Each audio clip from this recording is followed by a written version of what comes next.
Ow. Hi. Hi. Hello. Greetings. Hello. Welcome back to another one. Finally, Jesus Christ. Been a few weeks. We're here. I have a bunch of cat hair on my keyboard, and it's like bothering the shit out of me. But other than that, yeah, glad you're here. How are you? Say hi in chat if you want to. I don't fucking know. You know, whatever. That. Oh, fuck. I tried to say hi in chat, but I did it on Microsoft Edge because it's the only one that's working. Now it wants me to log in, so. That's funny. All right. Last time, some stuff happened. Why don't we roll to figure out what the fuck that was?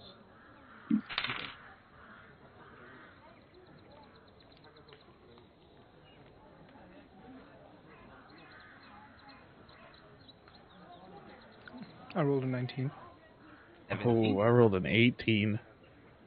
19, 18, 17. Damn. I thought it was going to be me. I was ready. I was pulling up the link. I was too. I just clicked it. All right, 6. So that is me doing my own recap that I totally didn't just write. Definitely not just freshly written, fresh off the press after several weeks. I hope I remembered everything. So the session before the previous one ended with us venturing into a busy marketplace at night in Stone Shear to try and track down these absent students who were off to their own gatherings. Heading out in the busy marketplace, we split up to cover more ground, and Rhea encountered one of the students in a cloak having a conversation with someone in one alley, And while that was happening, Auburn and Cascade stumbled upon a group of three cloaked students having their own conversation. Cascade paralyzed one of them, and Auburn snuck up to slip an object of his in their cloak. Meanwhile, Rhea was assaulting, threatening, and interrogating this poor student, and all hell had been raised. The guards were involved, several merchants were as well, and it ended with us using Queen Mixtrix's sigil to detain the apprehended cloaked student. Ray and Cascade made their way to the guard shack while Auburn using locate object tailed the student he marked. After a brief interrogation with Cascade damn near torturing this young ratfolk, revealing details about the Take Back the Surface group, and learning the location of their meeting place, Rhea and Cascade, with a drunk Hallen, who had got into a fight and was thrown into a cell to cool off, head off to the meeting place. Auburn, in the meantime, having found the meeting location, did some scouting of his own and waited. It was an artsy loft warehouse thing, and using his manifested mind that totally doesn't look like Amelia, he observed the students chatting and mingling with food and drink, amongst what looked like military equipment all sealed away in boxes. With the party now united, and using Alan as a battering ram and a negotiator, the party breaks in and does some heavy-handed investigating.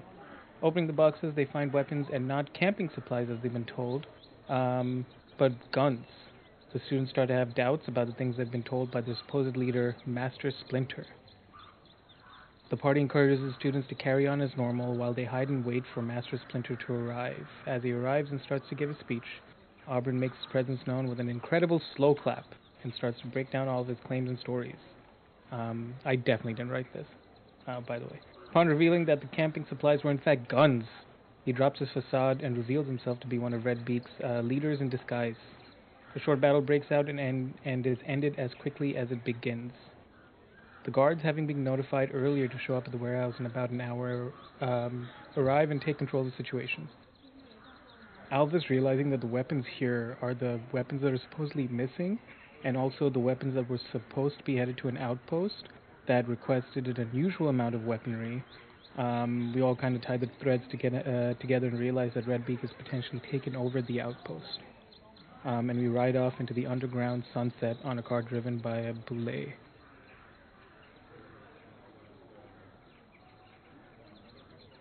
You have a coach woman.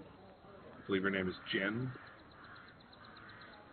Hi, Jen. If it's not, it's Jen now. It's Jen now, yeah. And guns. And we've got guns. And to clarify, I believe you have told us that we can essentially take a short rest while in this journey. Is that correct? Yep. Yeah. I believe all of you already did that. Yes. All right.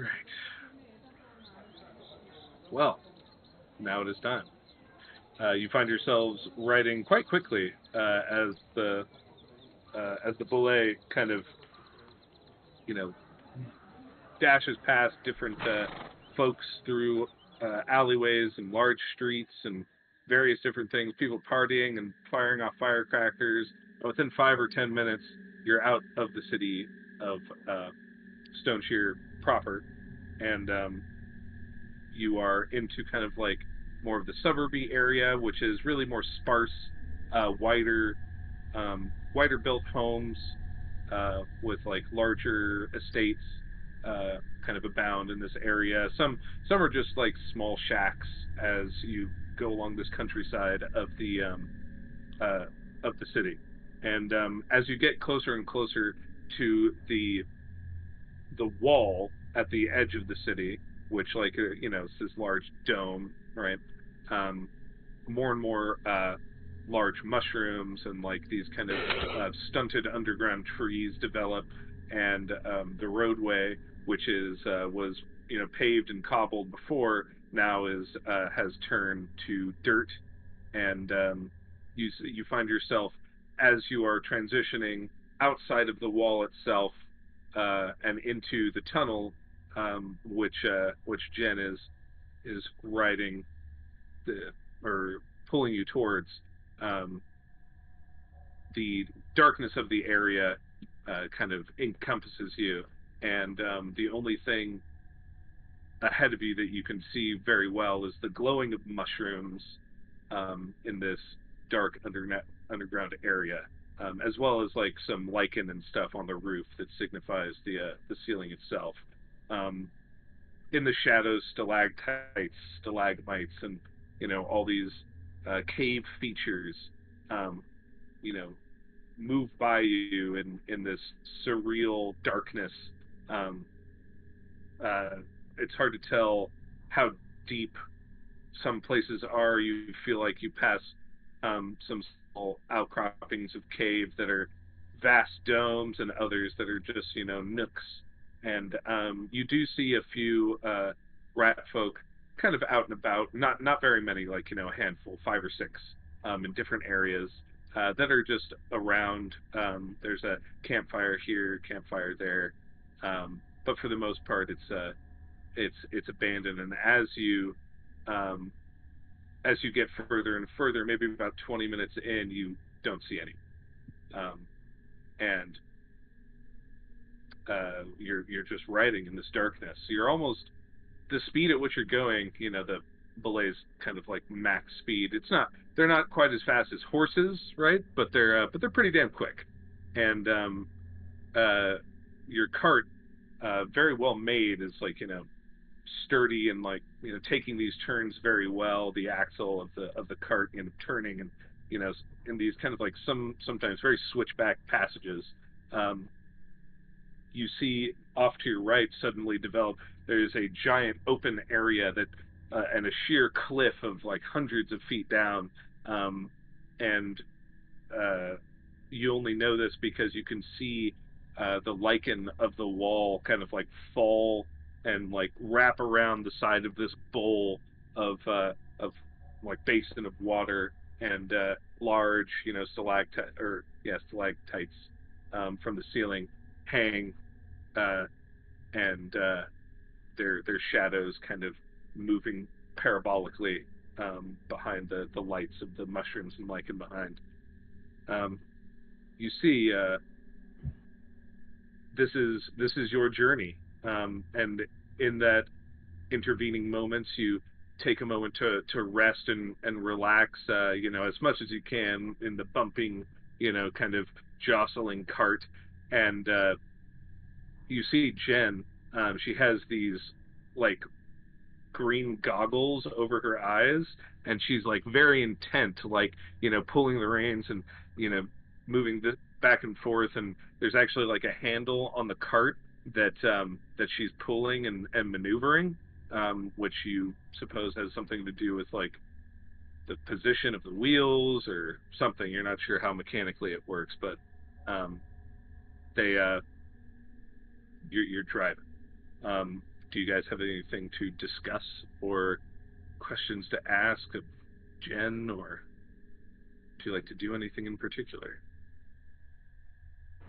Um,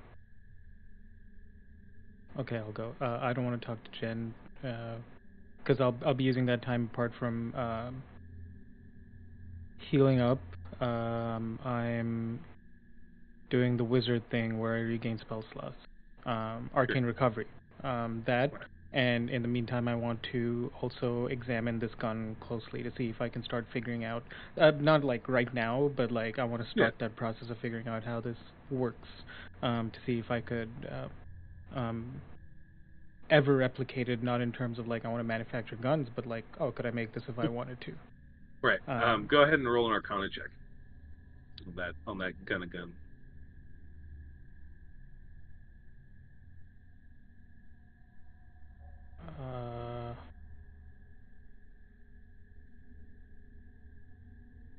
12. So you have seen guns before, plenty of times, and you're not, maybe you're not super familiar with what kind of steel they use for the barrel, and like what kind of like lead, how they produce the lead balls for everything. But there's always a barrel, there's always lead balls, and you realize now that there is no ammo in this gun, um, and the barrel is not hollow, uh, which is very strange to see because you're used to ballistic Right. uh, rifles. Um, you as you're examining, kind of like the side of the thing, it almost has it looks like a reservoir of like some sort of latent ethereal magical energy that kind of when you jostle it, you could see at the very top it it kind of um, uh, like moves like liquid inside this little capsule, like right under near the trigger of the gun, and you also see that there are arcane runes down this like metal and kind of wooden furniture laced barrel that make like kind of a twisting pattern down the side, almost like rifling, but on the outside of the barrel. You also see copper and what you could only imagine is like steel kind of wiring that is also kind of going along this barrel and meets up at the end into like kind of a ball, like a steel ball, almost like a ball bearing, where all these things are fused together at the end of this barrel. And yeah, you've never shot one before, so you get that I it's did shoot not. one before Oh, you in did? the last fight. Yeah, I think I don't know about Cascade, but me and Rhea definitely fired at least once. Okay. Yeah. In that fight, you realize that that this the fi- the it actually is not super effective at very close range because basically it's almost like it's conducting um, this magical energy ahead of the barrel, and you have to like point at it, and then it fires out from like this conductive like ball that's formed several feet ahead of the barrel, Oh, I see what you mean. Okay. and Yeah.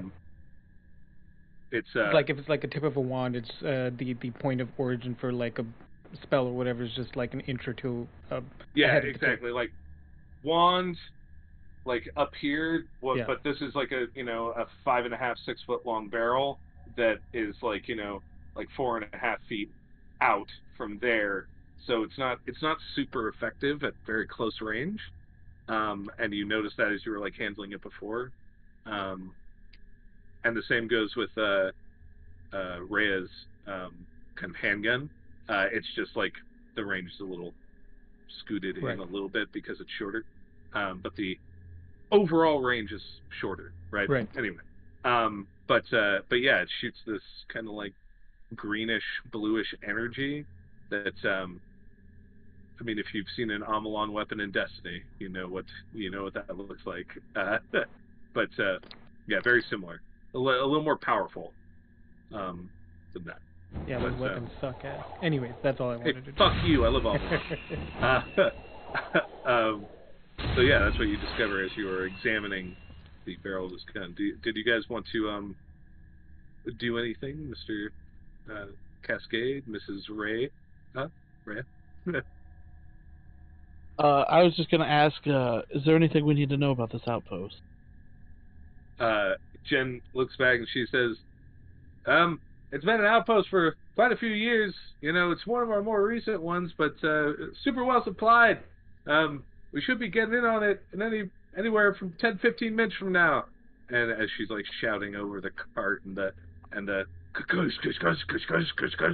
because like this belay is like actually digging into the ground. It's not just riding on top of it. It's fucking throwing, and you actually see like a scoop at the top of the cart that like it's almost like mud flaps, blocking dirt and rocks from flying over and like hitting you guys in the face. Not that it's stopping everything, but it's doing a pretty good job. Um, and she says, "We'll stop pretty close by, and I'll give you a better understanding of what it looks like once we get up there." All right. Yes, kid. Oh, So, I'm just thinking about what we're gonna do to get there.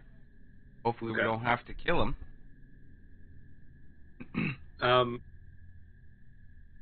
as you kind of like move forward through this cave, you come into an area which is very light, much more light. Like you turn through a corner of like a couple like large switchbacks, and suddenly it's glowing with this like greenish blue glow, and there's just a shit ton of mushrooms everywhere, and you see the remains and piles of like old houses and um, different just structures and buildings around, like a couple collapsed walls and things made of stone.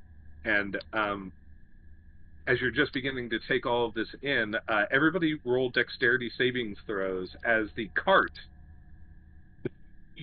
just starts flipping into the air, and you are pushed, out into the air. 15. 15. 8. Cascade, you take 5 points of damage as you are flung against the wall nearby and like hit a piece of stalagmite. Ow. But and you guys are still on the ground, but and like roll, but you're able to kind of catch yourselves and roll. And Jen is just a few feet away as well.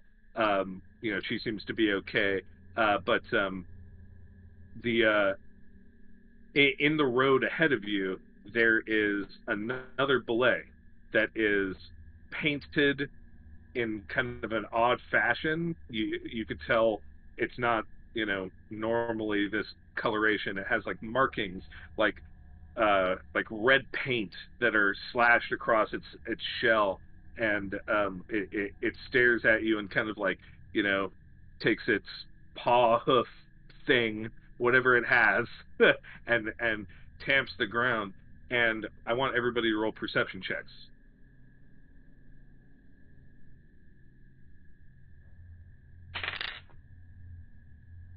26. Go ahead, Nick. You're next. I got a 9. Nice. 0. Nice, dude. So Cascade, you start noticing a 4 green glows in the distance of like this kind of, it's bright as hell compared to where you just were, which was almost pitch black, but it's still kind of like dark in the depths of this corridor. And it's like this large cave system as you're or this large open area in this cave, like I said, filled with houses and broken shit. And in the depths of this broken areas, you start to see 4 glowing what are they called? Just like points of light. And it reminds you very much of the gunfire that Hey. Mr. Auburn just Hey. did in the What warehouse. are those light thingies? They look like and that Jen beside light you thingy. says, "Gunfire, get down!" Huh? And Cascade, What? you are able you are able to freely get out of the way. You two need to roll dexterity saving throws because you were completely oblivious. 6. 6. I don't know. I just was not paying attention on that cart. I was off in my own thing, thinking about something else. You know what? I'll roll it. That's fine. I'm not going to use it then. 12. 12? All right. Well, both of you are hit with like just one kind of slamming like magical burst of energy as you take I'm going to use, I know on your guys's it's a D12, but I'm going to use a D10 for it. So that's going to be 5 damage to Rhea. Actually, it would just be 5 damage for both of you. And you kind of get slammed in the side of your shoulder, Rhea, and you, Auburn, get nailed and like winged in the back of your like shoulder blade, and the belay in front of you begins its charge as we will move over to the battle map and roll initiative. Yeah.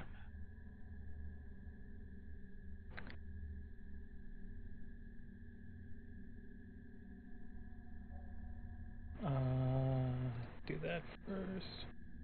Fuck.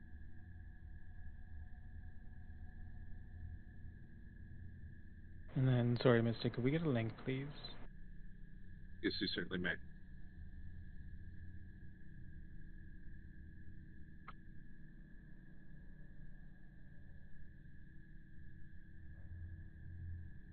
Ooh. Password is buds. You can't just give out your password on the stream?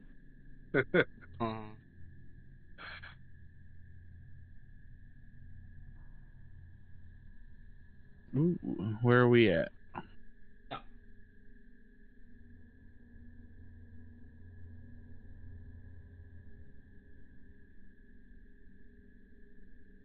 I'm assuming we're probably like down here. Yes, you are. This is Jin.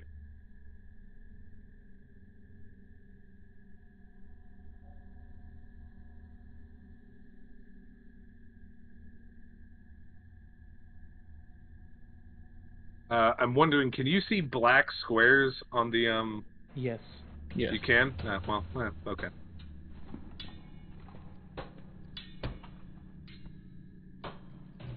But yeah, you notice that in the distance there are seemingly 4 like goblinoid creatures firing guns at you in this area, and this boule is attacking the ever-living shit out of you as well. What happened to our boule? She was hit a couple times by the lasers, and she's like a tame like animal. So domesticated. So like yeah, so she's there but not in combat. She actually dug herself into the ground, like right next to the overturned wagon, which she is cart, which she is still attached to. So she's like, getting fired upon, and she's like, "Get the fire! Get me in here!" So she's digging down, and there's like a wagon, yeah, a like, wagon trying to, crushing into the itself ground. into the ground. Exactly. Yeah. All right. So go ahead and add your initiatives as you get them.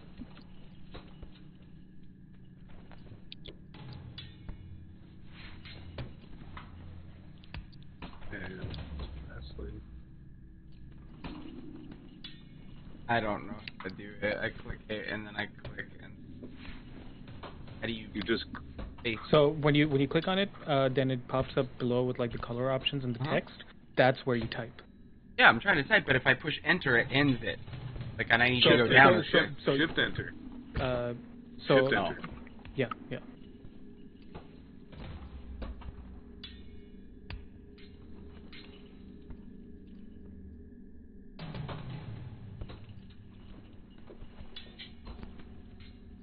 Okay.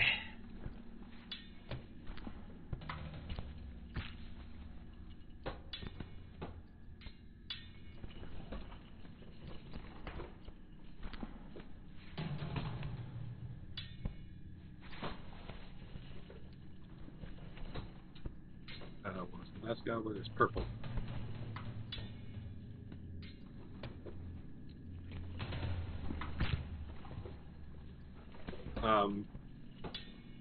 If one of you could please organize that as we get into combat. Awesome.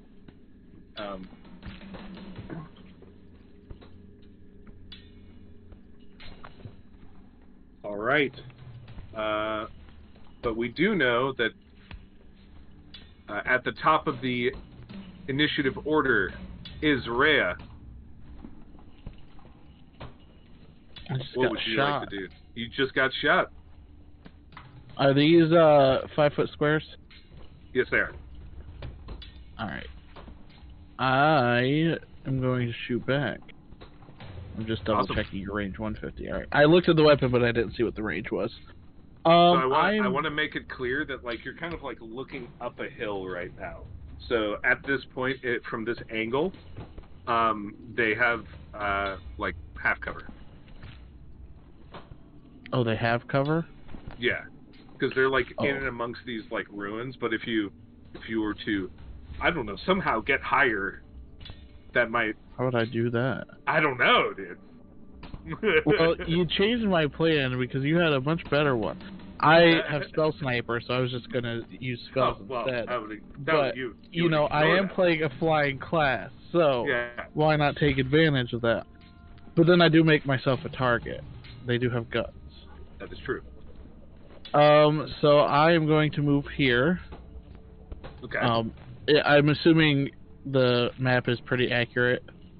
Yeah. So I'm gonna kind of hide behind a wall there a little bit. Mushroom and wall. Yeah. Yeah. And these mushrooms are like, I mean, you can see they're very, very large. Yeah. So you know, you can imagine the base of them is very large as well. And I'm just gonna throw a firebolt at the guy on the water tower here. I can't ping. This guy. Right. Yeah. Right there. Nice. The purple gobbo. Does a 20 hit? A fireball or a firebolt? Firebolt. Okay, a 20 does hit. For 9 damage. Damn! And that's going to be it for me. Alright.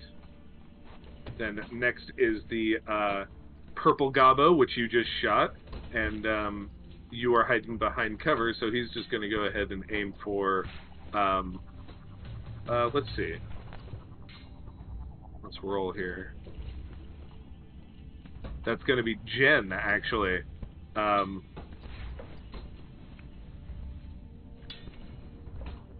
That is a 12 to hit, and that will hit. She's wearing just like very light, kind of like I mean, she's not even really wearing armor. She's kind of wearing a stagecoach outfit. So Jen is tagged for 12 points of damage.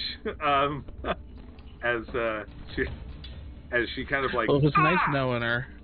And she gets hurt pretty well. I didn't roll initiative for Jen. I just realized. Well, she got a 4. That would put her right there. Right there.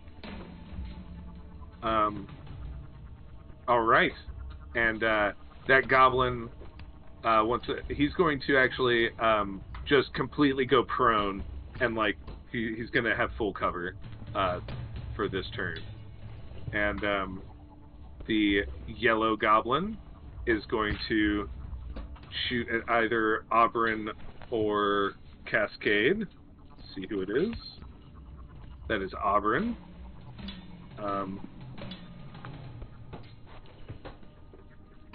That is a 17 to hit.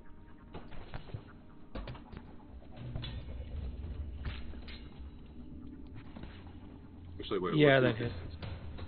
Nice. Oh, it's actually a +4. Okay, so it would actually be a 19 to hit, but still. Oh God, I lost the thing. There we go. So that is 11 points of damage. Force damage, to be clear. Auburn, it is your turn.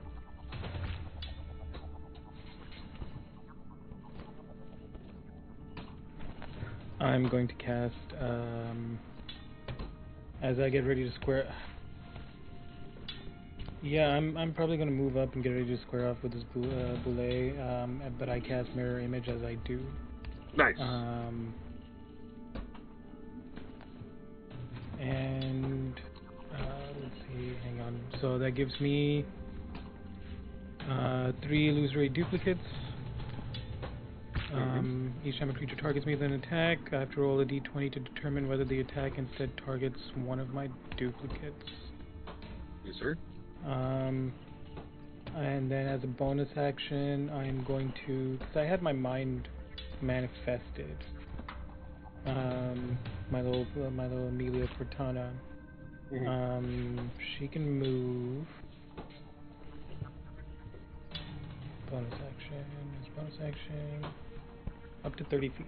So, let's see, she was on my person. So, 1, 2, 3. It's literally just Cortana. That's so fucking funny to me. And she's going in like an upward trajectory to wherever I last saw that like purple. Is that to avoid an opportunity attack from... It's not a creature. She can't take an opportunity attack. Oh. Yeah. Oh, okay. Cool. I will double check, but I'm pretty sure... I believe you. Yeah. Thought she was like a summon or something. It's a tiny spectral object. Cool. Yeah. But that is it for my turn. All right. The green goblin, who looks a little bigger and a little tougher than the rest of them. The green goblin. Is going to choose between Cascade and Auburn. He hits Cascade, or he chooses to shoot at Cascade. That is a 12 to hit. You are muted. It doesn't hit me. So he aims. Wow. And, this glow comes and right past your shoulder. And almost. That's his turn. Cascade, it's your turn. Oh man. Hey, I'm gonna take care of this, okay? And I just walk up and cast Animal Friendship on that. So. All right. He's got a, what is it? Wisdom saving throw, or? Believe so. Or does he even make a saving throw? Yeah. So if it's intelligences are 4 or higher, it just fails. So if it's 3 or less, then it makes the wisdom saving throw. It becomes charmed. It fails. Its intelligence is 2. Oh, then it makes the saving throw. Oh. So it still gets to try and save. My spell save DC is right here. It is 16. So I think it has to get a 20 to succeed. Yeah, it literally does. It gets a 10. Hey. So that was a 14 minus 4. Basically, and, yeah. I'm gonna read it so I understand kind of what's. Yeah, you just can't attack me. So. Cool. And I have advantage on interactions with it, as long as it remains armed and I won't hurt it.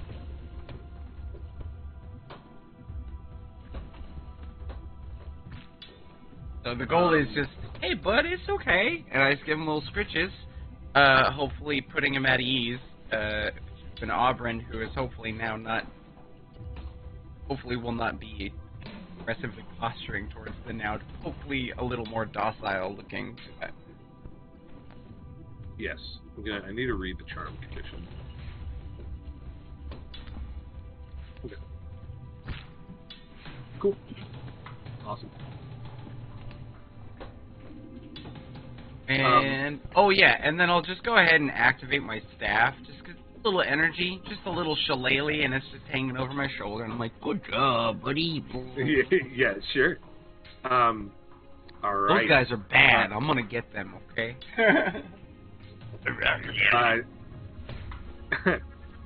Jen, it is Jen's turn, and she says, "Ow, fuck!" And then she, get me out of here. She just runs by. That is her turn. She has like a short sword on her. That's it. So, and it's the Red Gobbo's turn. He saw you do some magic, so he's going to target you, Cassie. He rolls a natural 1. His gun jams. Fuck! You just hear Goblin cursing. Stop muting, Glenn.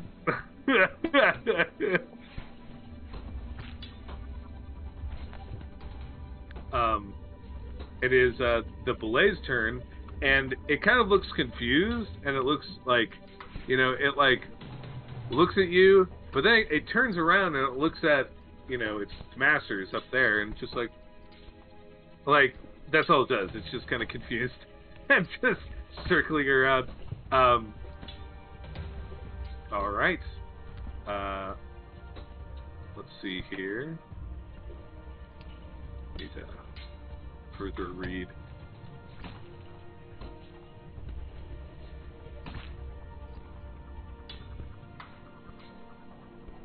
You're one of your companions. That's it. Yeah. I mean, you have successfully just basically taken this belay out of combat permanently, unless one of you guys does the spell either. Yeah, so I'm just gonna encourage it to go hang out with the other belay and be friends. Like, go over there, it'll be fun. You just have like some understanding of like animals. Duration 24 hours. You just have a general understanding of kind of like animals. So, wait. Can I... This is technically a large monstrosity and not a beast.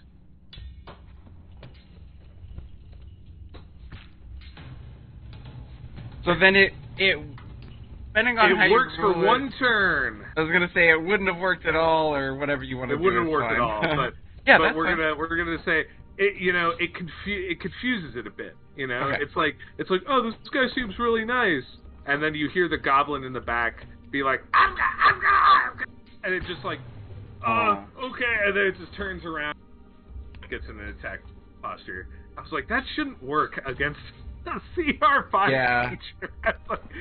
But it's fine. Works for a turn. Seems great to me. And it turns back around and gets into a mean stance. All right, Rhea, it's your turn.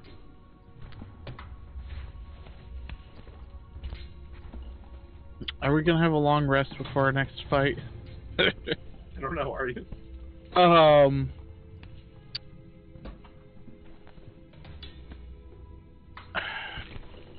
I've been trying to decide if I want to do this or not. I am going to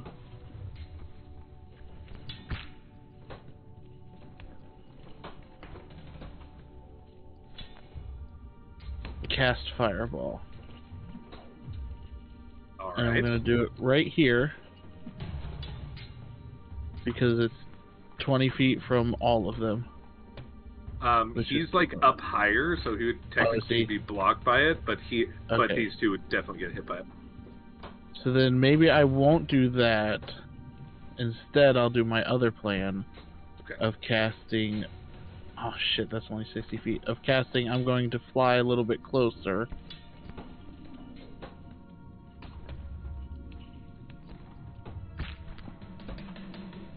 Instead of casting Fireball, I'm going to cast Fireball at 4th level. I'm going to fly here. How high are you up in the air? I'm on the ground. Oh, okay. I'd say fly. I'm going to walk. Yeah. Yeah. And what is the gray box? Are those important in any way? I don't know. It's just ground to us. Yeah, okay. It's just ground. It's just ground to us. Okay. Alright, I'll remember that. Just ground. And I will cast... This doesn't work. Chromatic Orb towards them. I was getting closer. Okay. I'm going to... You said purple is full cover? Yes. He's like prone on the ground. Alright. I'm going to shoot it at yellow then. Okay. There's an Orby there. And to make things fun, I'm going to do it with advantage.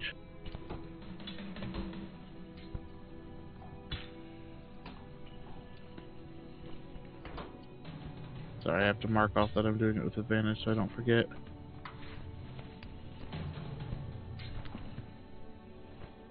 Thank God I did. Does a 19 hit?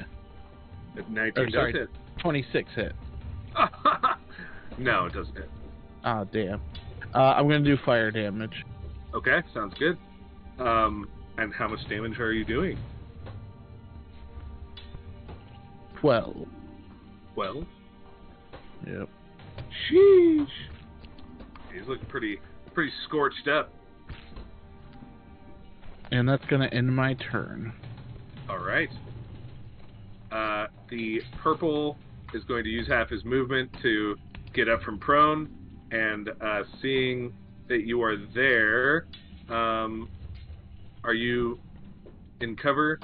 I don't know. If there's something there, I would have hidden behind it, but that's up to you. I'll say you have half cover. Alright. I know the mushrooms are big. I don't know if they're like stalky big or just big capped. They're the stalks are like, like maybe a tenth the width of the, or like a quarter the. Yeah, I probably would have hid behind between the two stalks. Okay, so I would say, I'll just say quarter or a half cover. He rolls a natural run and his gun jams, so he goes prone again. Glad we got sitting the good guns. All right, Hello is going to get the fuck out of here and get an angle on you to shoot at you. Right here, I'll say, and is going to fire upon you. This die is terrible, and I want to kill you guys. So. Fair. That's a 14 to hit. It hits. It hits. All right. That is 6 damage. Oh, how crazy. Much? 6. All right. You broke up, so I thought you said 16 at first. I was like, what? Yeah.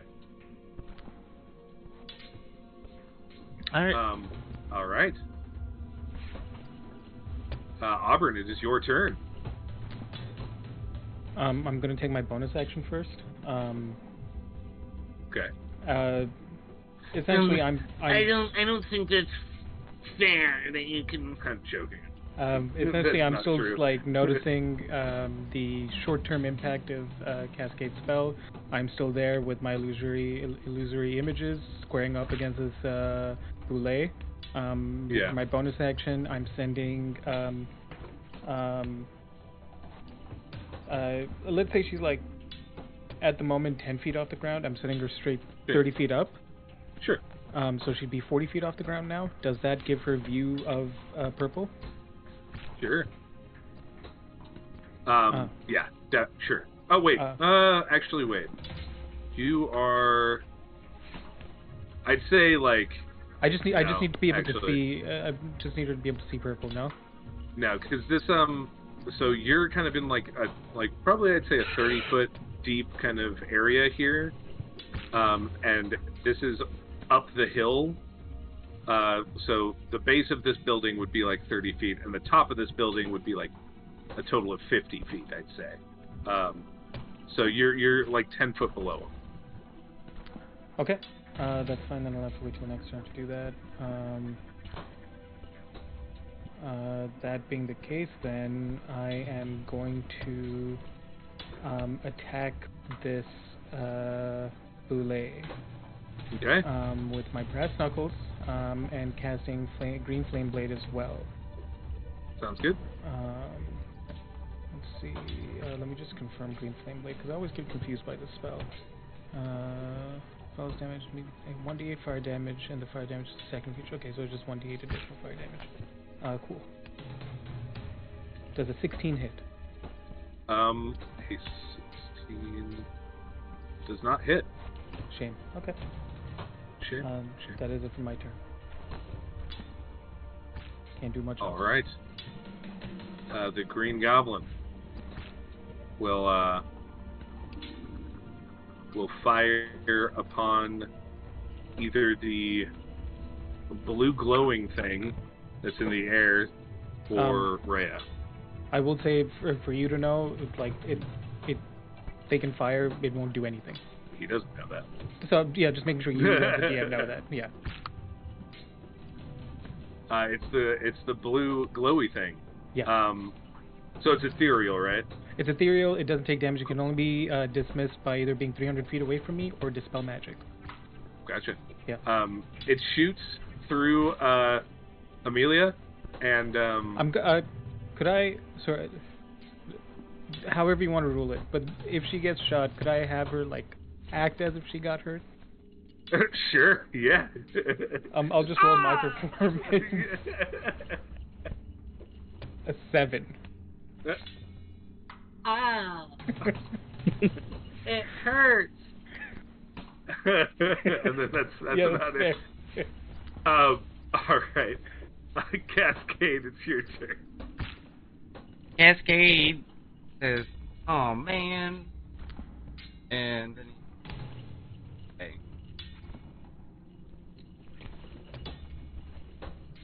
I don't think I have extra. Nope.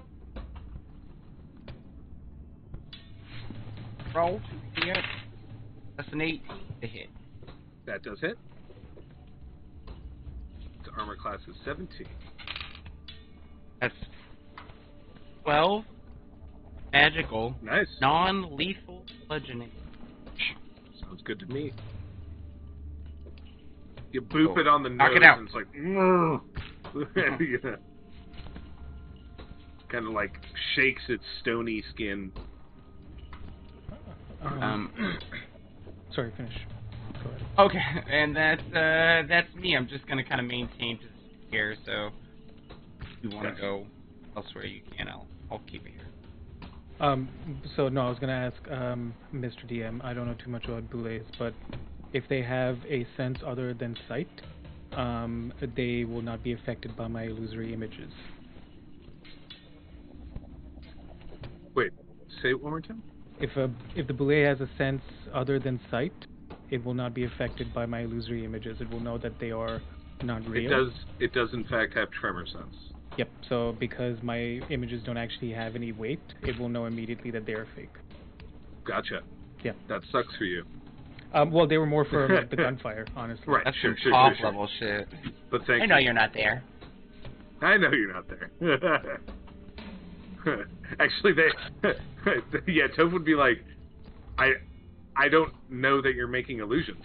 Because they're just blind. That's fucking funny. My illusions are useless. Wait, you're using illusions? Alright. So, Jen is going to kind of like begin field bandaging her wound over in the corner there, and she's gonna throw a rock at the boulet. It's just a big rock. The boulet. Yeah, fuck it, you know. This is why she never got promoted past being just a cart driver? Is that what's happening here? Like, I don't want to insult anybody. She hits with a 19. She fucking chucks that thing, and it deals. Let's see here. It deals 2 points of damage. Hey, every point helps. You know what I mean? And the boulet just kind of like gets hit and like looks up and then like okay, and then kind of looks back at the 2 in front of it. And the red gobbo is going to fire, seeing that the firing shot did absolutely nothing to you. Just great performance check. It's going to. I'm seeing it's going to shoot at Rhea because Auburn and Cascade are engaged with the boulet. So you have half cover, but it rolls a 22, so I'm pretty sure that hits. It is going to deal 7 points of damage. All right. I just see you shaking your head like, all right. All right. And now it is the boulet's turn. And then it kind of gives Cascade a look, and it's like, sorry, buddy, it's my job. And then it just jumps 15 feet into the air. And then slams on top of both of you. It left my attack range. Can I make an attack? That sounds Yeah, like an opportunity certainly. attack. An opportunity attack with me.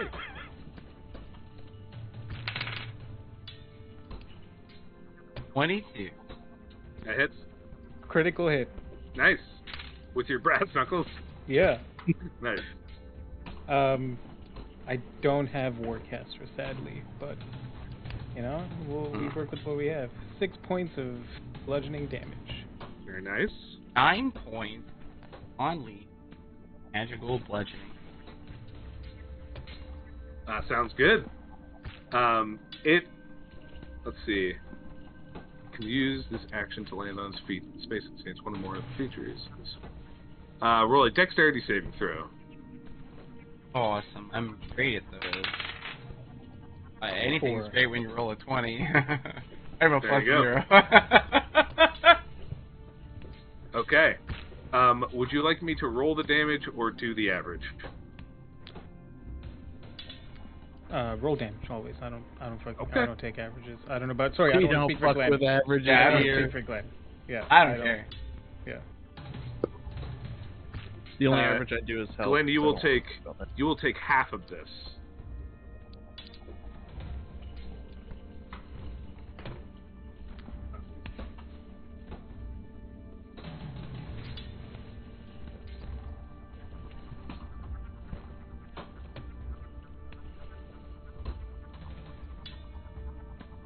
Uh, 27 points of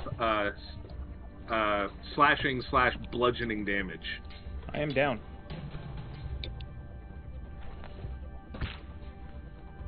How much? 27. So 13 for you. Auburn is down, but Cascade, you are pushed 5 feet away. And that is its turn. Rhea, it is your turn. I am getting the fuck out of here. Yeah, I am going to... Let me see how far I can go.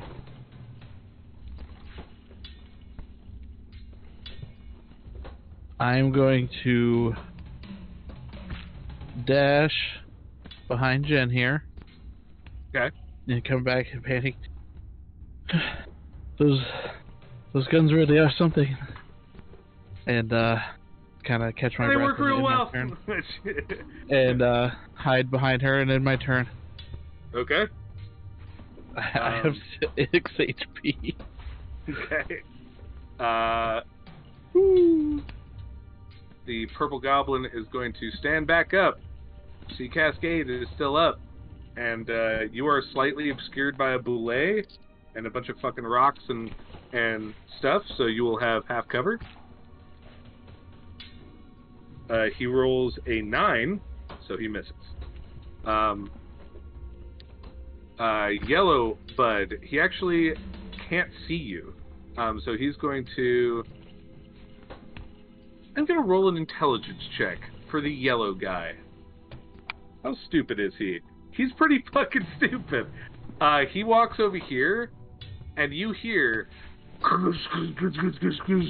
And a bunch of rocks begin falling in right here, and you see him flop over and fall down this apparent trap that, you know, ground him through a bunch of rocks. He takes 9 points of damage. Glad I didn't walk through that. He's actually dead. Oh. He's dead. Because I get the assist on that, right? Yeah. He forgot that he put a trap there. Or, well, he helped his buds create a trap. So, he's fucking dead. What an idiot. Oh my god. That's so fucking funny to me. He's stupid. He is a goblin after all. Alright. Auburn, it's your turn.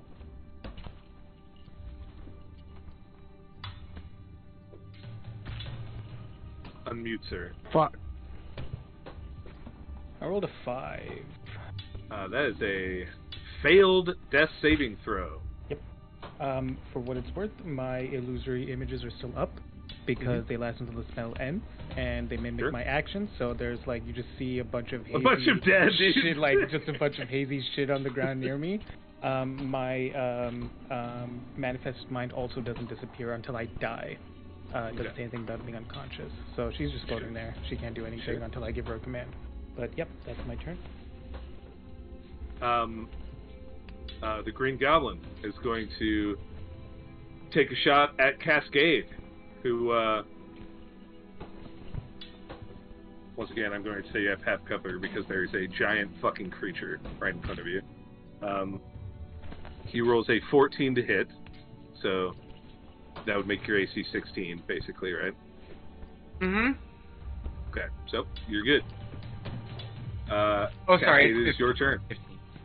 Okay, still misses. I rotate here, staying on this side of the recognize cover and just continue into it a little bit. And cast Aura of Vitality. Okay. Healing energy radiates from me until this aura follows me. I can use concentration to cause anybody to regain 2d6 hit points. So, Aubryn. Get that mic right up there, Glenn. 2d6 hit points, Aubryn. Okay. Nice. 8 hit points to Aubryn. No more death saves for you. And you are awake. And I will say, I'm going to guess, Mr. Glenn, that you're going to drag him out. No, I'm going to hit the thing again to try and just make it mad. You could do it for free, I'll say. It's just to make... Oh, just out from underneath? Yeah, I'll pull him out. Okay, so, there you go. Alright. And then I pull him out and just slack. I say, nope. Boop it on the nose. 29. 29 definitely fucking hits. 8 non-lethal magical bludgeoning damage. Nope. Good. And the boule looks fine, but you know, you definitely there's like some cracks on his snoot, and they look painful. But he's definitely very energetic still. Stupid is as stupid does. Keep getting whacked. Jen says, "Could I borrow that?" Pointing at your gun. As a free action, Freya. can I give it to her? Yeah. Yeah. I just hold it out. She says, "Thanks," and then she walks over here, kind of like posts herself on this wall, and you see her like she looks like a fucking badass. She's like, I mean, she's literally a rat person, so she looked rather mousy in the first place. But now she has her goggles off, and she's like, you know, like super dope ass stance, like, you know, about to fire this weapon. I can't hear you. So, anyways, I started blasting. Yeah. So, anyways, she started blasting, and then you know the light of this thing kind of swirls and goes in front, and she goes to hit this feller. And she, on jog, rolls a 22. And she does... I will do the D12, because that's that gun. She rolls a 4 for... Actually, wait, what's her dexterity? It would be... She has like a 12 dexterity. So she rolls a 6 points of damage. Not incredible, but she looked badass doing it. Wait, what's the damage die supposed to be for the rifles? For you guys, it's 12. Okay, because it still says D8 on my end. D8? It says D8 on my end. Okay. Same. Yeah, I'm just gonna make a custom thing. Yeah. Damn goblin. Okay, I'm gonna fight some goblins with a gun. Damn, goblins got hands.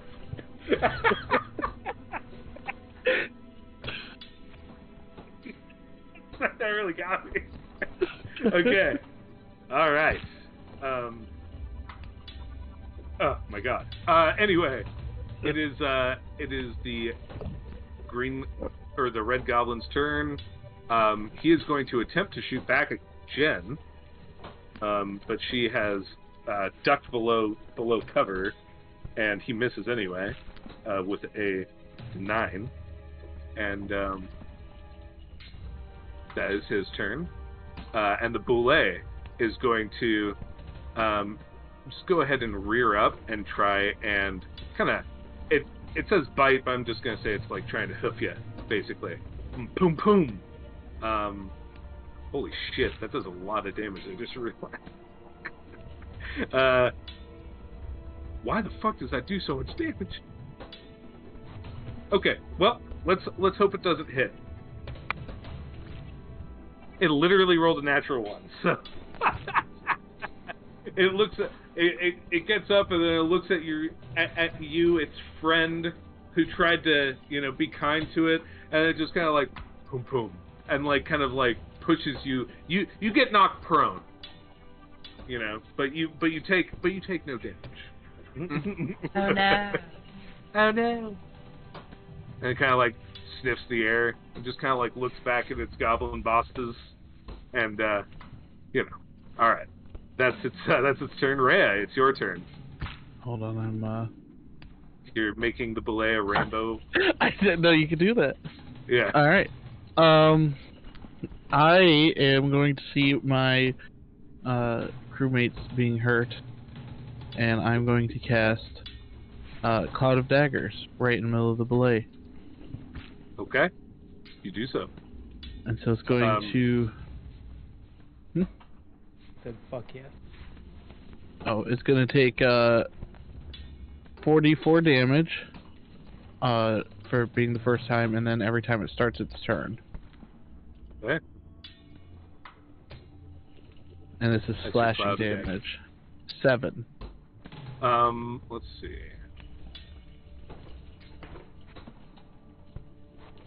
It is not resistant to slashing damage. Cool. So it just takes 7 damage. Nice. Let's go. And I'm going to make sure to say that I am ducking down. I'm going to go prone on the ground here behind the wall. Sure. Sounds good. Oops.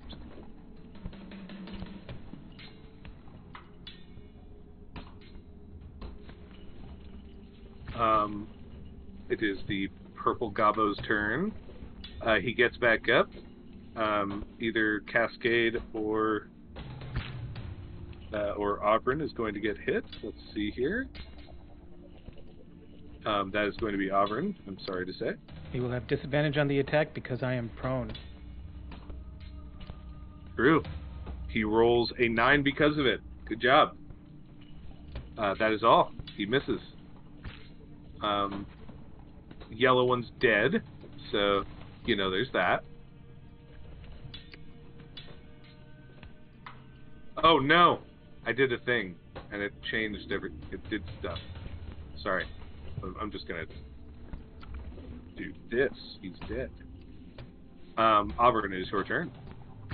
I'm still gonna lie there, honestly. I'm feeling a little comfy. I'm not moving. I'm not doing anything. Hopefully the Boulet's attention is still on Cascade for now. Because I am going to do a thing. I'm going to continue my original plan, which was as Cortana Mila like continues rising up. So let's say now she goes up her full 30 feet, so she has clear sight of purple. I am going to, so that was my bonus action. I am going to cast a cantrip from her space because I can do that. That's awesome. So I will need an intelligence saving throw from Purple Goblin. Okay.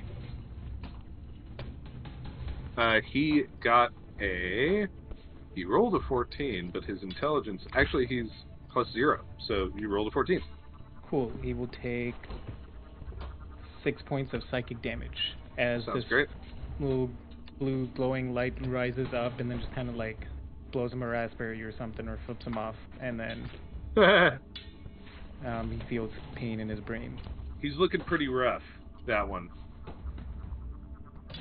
Green's still untouched. Sorry, I will say instead of going straight up, I'm just gonna have her like go like diagonally up and just move forward a little bit as well. So that just enough so that as long as there's sight, so I don't need to go. You're fine. Yeah. All right. Auburn, is that your turn? That is my turn. Yes. Okay. It's the Green Goblin's turn. He is going to. Yeah, he's going to shoot at Cascade. That is a natural. That's on God a natural 1. What the fuck? You guys are getting lucky. I had a plan for if you guys died, so don't worry. I wasn't going to leave you hanging. But we never you get died. lucky. we except for certain robots. He misses his shot. Cascade, is your turn. All right. 5, 6. I go. Okay. And I walk over here and I say, "Hey, Rhea, feel good." And you regain 2d6 hit points as a bonus action as a part of my aura of vitality. 10 hit points. Mr. For you? Mr. Belay is going to take an attack of opportunity on you. Oh, no. He rolls a 22.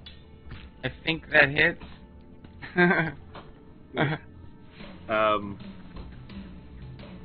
We're gonna... A Belay does 4d12 plus 4 damage with its regular attack. That is... 40. That is a lot. Fuck. Yes, that's a fucking lot. So 11.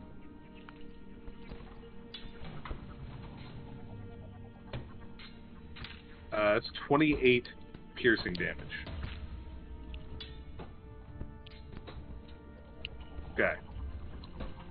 And then I come back and I go, hey, you're not looking so good.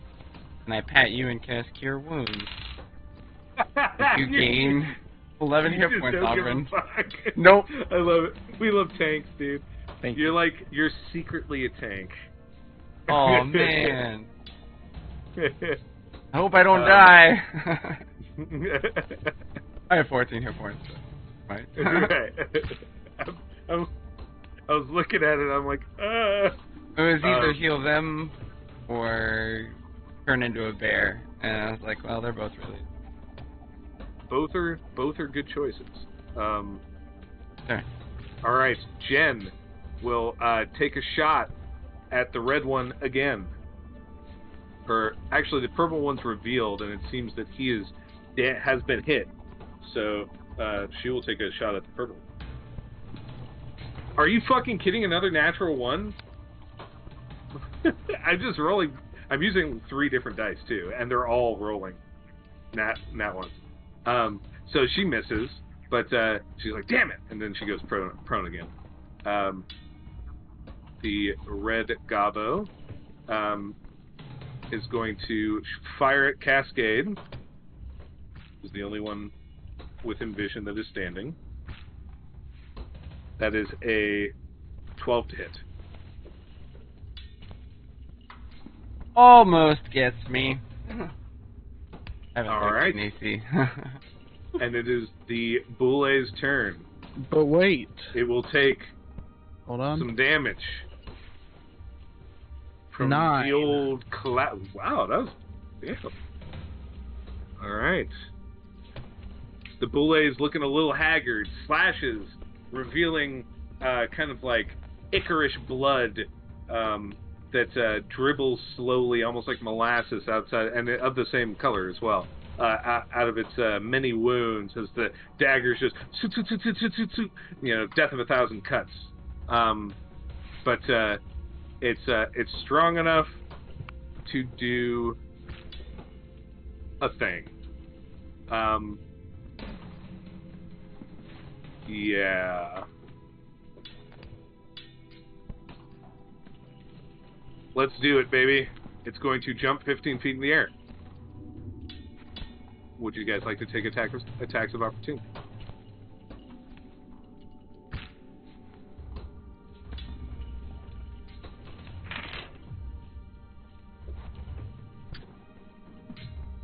I missed by 1. I got a 16. You got a what? A 16. Oh, yeah. True. You are muted. Sorry, I was just needing to confirm something. Okay. Yeah, okay, cool. Because I'm so prone, I make this with disadvantage.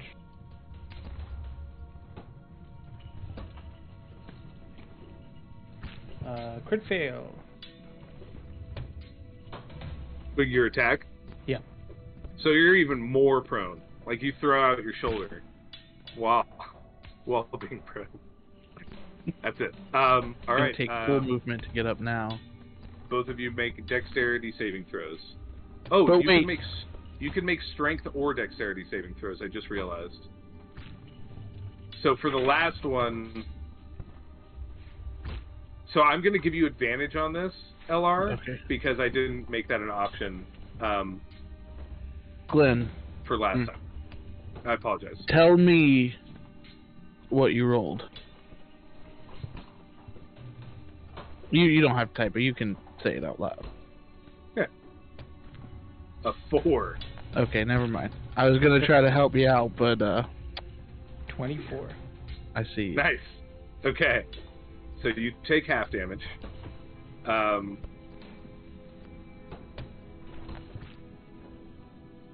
I could have given you a 1d4, but I don't think that was gonna matter. Ooh, that's a lot of damage.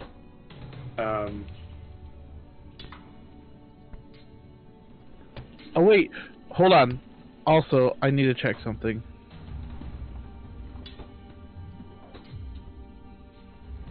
Did it leave my spells area of Cloud of Daggers? Yes. And then get back into it when it jumped in? Let's see here.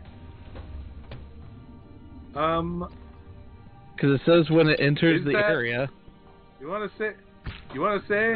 That's up to you. You're the DM. No, I mean like look at where it is on the. Oh, on the I guess I should look. Oh, Would you say yes? Technically, I mean like it's kind of. How you feeling about it? I don't know. Because it seems kind of cheap to have it touching all 4 of those squares. I mean, but that's... It's a 5x5, so I guess... Yeah, it's a 5x5. You put it in the middle of the belay. You know. Alright. It's not cheap. So I'm going to roll damage again, then. Okay, let's roll damage. Do it, baby. Fuck. 6. 6. Hey, it's something. I will say it is about a quarter or 3/4 the way. So it's looking pretty rough. You're doing a good job. All right. I think we're both unconscious. So. Yeah, you both are unconscious. It deals 32 damage. Half for.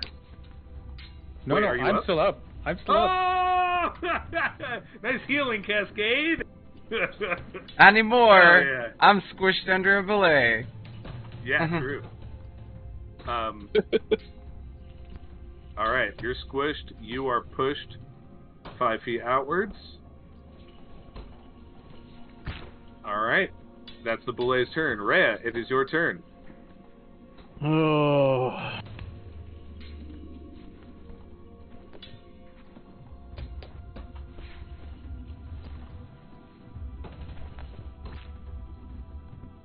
Just to confirm, I can cast a spell even if I'm holding concentration, right? Mm-hmm. As long as it's not another concentration spell, yeah. Right.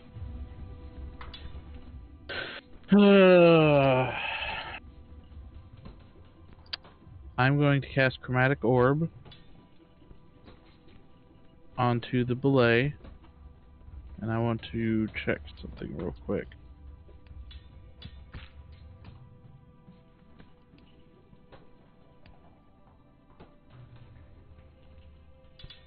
Alright, so I'm going to lead with this. I designed this character with the intent that she will always use her Tides of Chaos because she doesn't know how to control her magic. Sure. And that's what causes a lot of her anxiety in battles. So she's going to cast it despite not wanting to, because that's what I did. So I'm sorry for what's going to happen.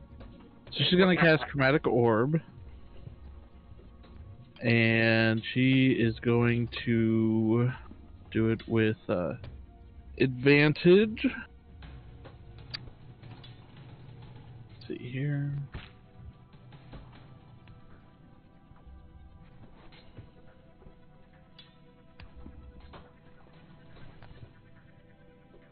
I rolled 1s as well on both of the spells I did, but thank goodness I had advantage. 19. 19 does hit. Alright, it's going to be, we'll do fire again. Okay. Fricassee the belay. I don't know how I switched on there, but so it's going to be 22 fire damage. I rolled 2 off max. Damn. Oh shit. It is not looking good. This thing is very weak. This explode. Actually, awesome. Yeah, it's looking very weak, and it's still technically in the dagger in the daggers. And me and Jen are now confused. While magic table, I cast confusion on myself and the area around me. Support rolls. You know. Oh, 90 feet? Oh, no, that's 3. Sorry, I misread. I thought it... let me roll what my behavior is. You'll have to roll for Jen. Oh, but that's a... So if wild magic... D10. If wild magic is concentration, do I have to concentrate on that still? Do I drop concentration on another spell? Damn, that sucks. Are you sure? Because I think it's just an effect. Does it say you're under the effect of the spell, or do you cast the spell?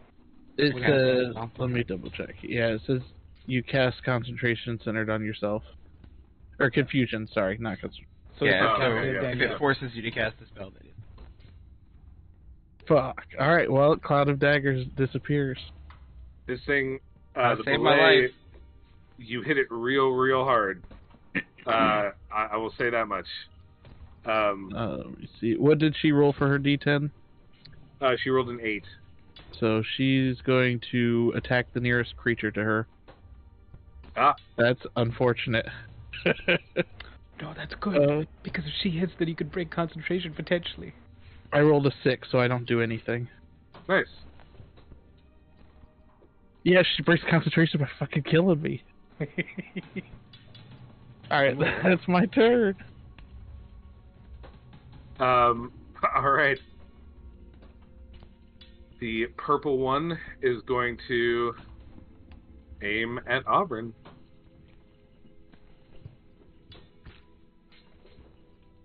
I want you to guess what number I just rolled. Yep. A 20.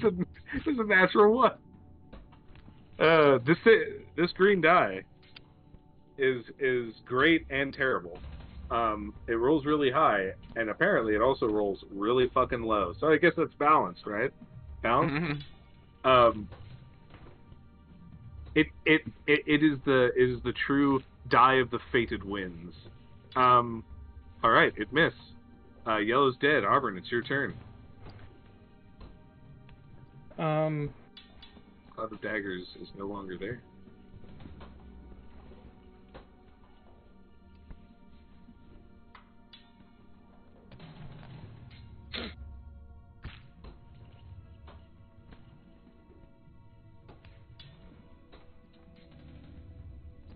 Okay. I'm going to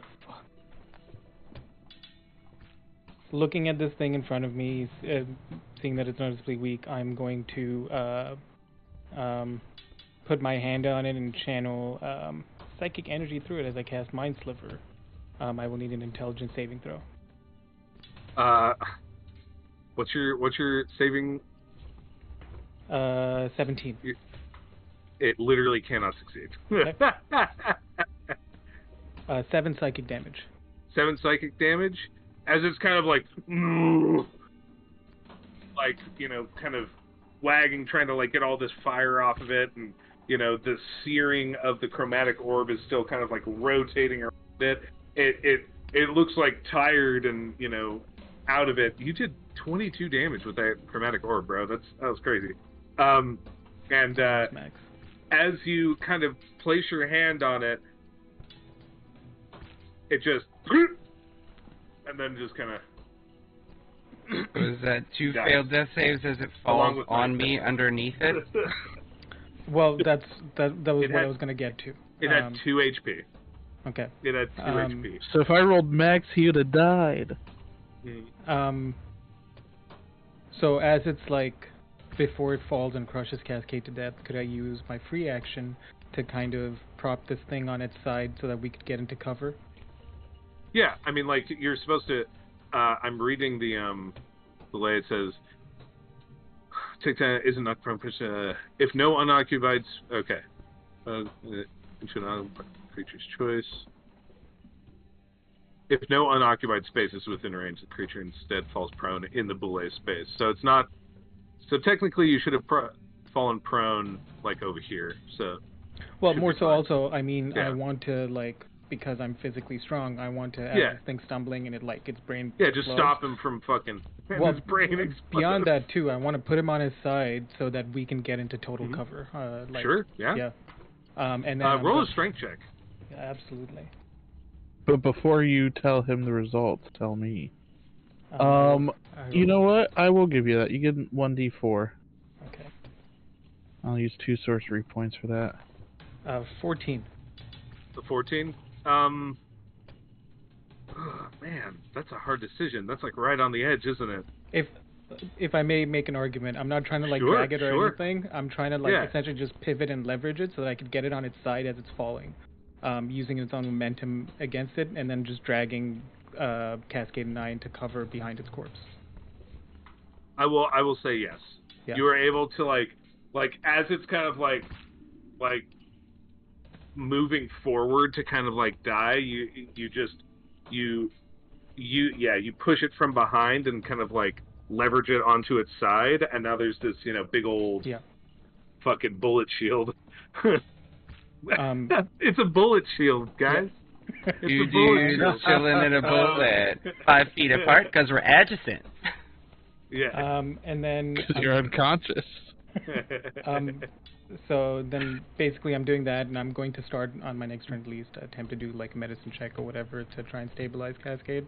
That's for next. But I'm going to use my bonus action to continue moving her forward. So 1, 2, 3, 4, 5, 6. And I think that puts me in good range for a bunch of fun. Yeah, that's it for me. Cool. All right. Poor Belay. It's just doing its job. I feel sorry for animals. Never mind. I won't talk about that right now. It's the Green Goblin's turn. You both are in full cover. You hear it kind of shout something, and then it's gonna kind of hop down and then kind of move over this way. Cascade, test saving throw, please. 1. Congratulations, you failed 2 death save throws.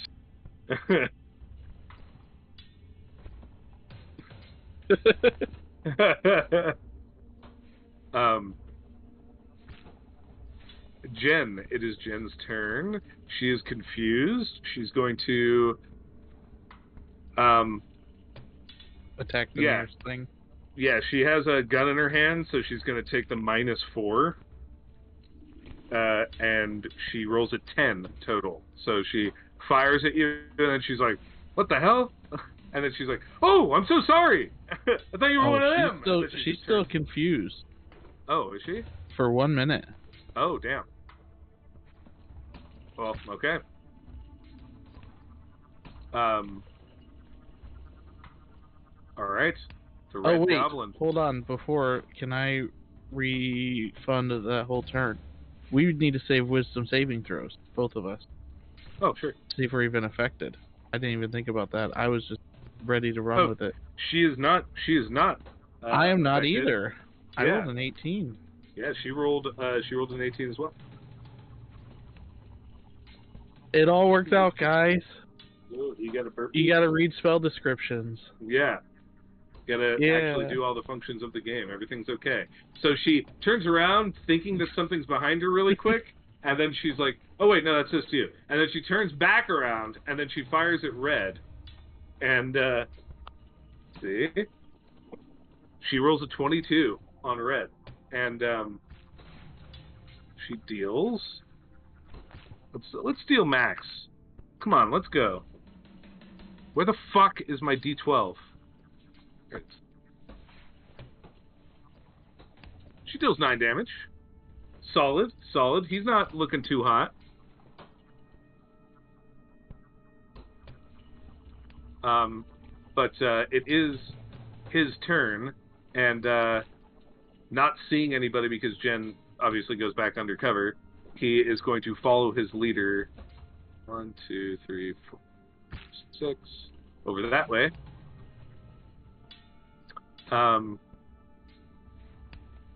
All right. Boulet's dead.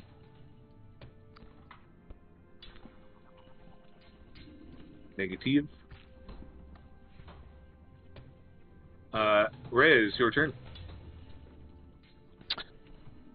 I am going to fly over to Cascade and try to stabilize him. Okay. You do so. Oh, I don't need to roll anything for it? No. Oh, fantastic. Do you have to do a medicine check? Yeah, DC or higher? DC 10. DC 10. Okay. Medicine check, yeah.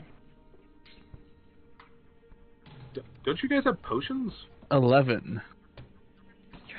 Stabilized. He's stabilized. I don't have a fucking potion. Fucking potion. Okay, we can afford potions. I spent all my money on spells. What do You you think my mother, the warlord, would have potions for me? Would you think Rhea's weak?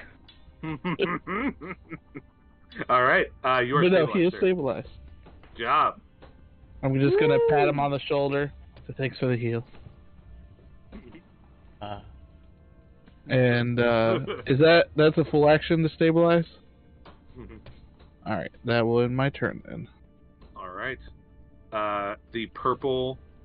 I'm just gonna say you're sticking out a little bit from the boulet there, Rhea. So it's gonna aim at you. Actually, he's gonna hold his action to see if he could get a better shot. And if it comes around to Rhea's turn without going, then he'll just shoot with whatever. So he's just gonna hold his action. Auburn, it's your turn. Thanks for helping, Rhea. And I'm going to, let's see, what is the range on this spell?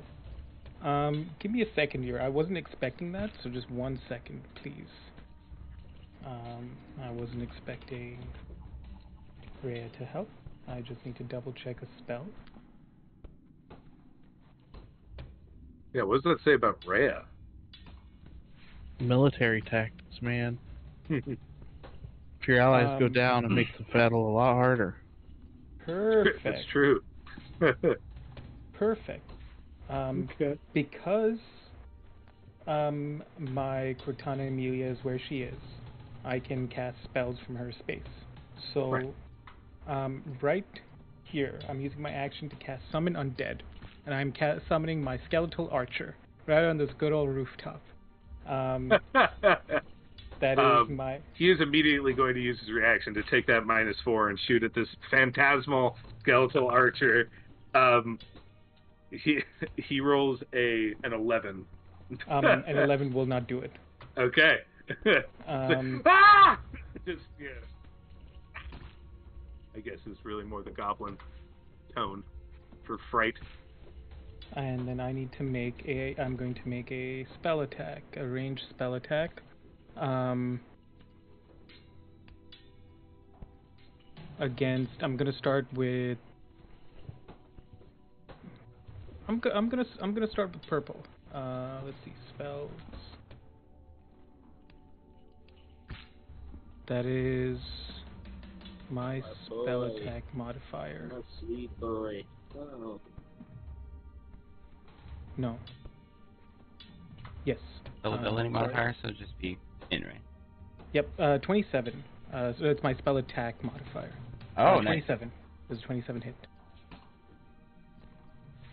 So that'll be 2d4. 13 necrotic damage on purple goblin. All right, he is dead. And then so the spell not only kills him, it shrivels, like it hits him in the shoulder and then shrivels his arm, which then fades away into dust as it floats on the kind of stale cavern breeze.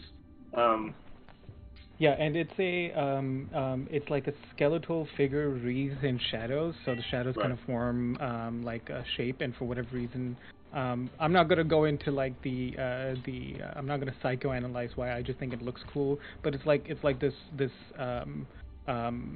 like saint-like female kind of like archer, but with like a skeletal face, so kind of like half nun robes. And so when you look at her face, Undead it's just Saint skeleton. Seiya Omega. Something like that. And so she just kind of whisked into like existence in front of him, shot him once, and then immediately turns around and does like the kneel, like with an arrow pulled back to aim at the other two. But that's as much as she can do. I can't do multi-attack with her yet. Oh, I was gonna show the cat being adorable. God damn it. Fucking cat. So, He looks at me, he's like, what? I vote for Cormelia or Eltana. Cormelia. I like Cormelia. I'm going to put that in my notes. Like, no, it doesn't have anything to do with Amelia. The name's not even close. It is now canon. But yeah, that is my turn, as I summon this undead spirit. Very calm and kitty. I start blasting. So anyway. You count. Do I have a bonus action? Oops. I don't believe I have bonus action currently available. Well, no, I'm just going to use it to just move her here as she gets closer to them. That's it. Because it's a creature that shares my initiative count and goes immediately after my turn. Right. Yep. Sounds good. That's it. This fellow is actually going to use his dash action. So, let's see. Oh, Jesus. That's what they look like, by the way.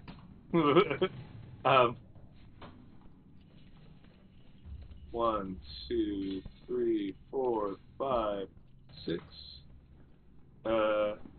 Jump. 7, 8, 9, 10, 12. He's going to be behind cover over there. Trying to get an angle on you guys, you know? And that's his turn. Cascade is yours. Oh yeah, you're stabilized. Jen, it's your turn. Okay. And then she will, noticing what's going on, she's going to kind of steady her aim and watch this area here for this little dude to come over, who's currently blocked by this kind of cliff. And she gets her chance. 1, 2, 3, 4, 5, 6, 7, 8, 9, and she's just gonna 10. She's gonna just fire right there.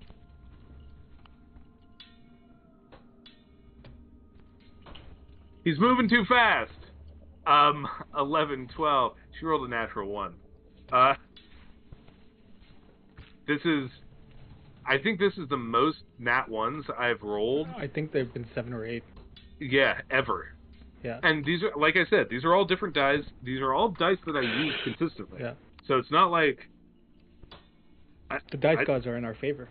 I don't know if you could tell earlier, guys, but I've been having a pretty bad day. And I think the universe is telling me something that I don't know what is. Maybe fuck you. Maybe that's what it's telling me. No, it's making us want to survive. True. Yeah. Yeah. All right. Well, no, Jen missed. Well, that's fine, but she's a side character. Who cares if she dies? I don't care about her effectiveness. She's trying to shoot me earlier in an alternate reality. True. All right. It is. He's. Oh yeah, he's dead. Boom. It is Rhea's turn.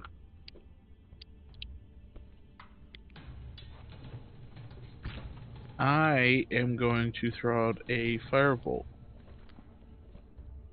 at the green red goblin. Yeah, he is not quite in cover. Well, I mean, it doesn't. Unless it's full cover.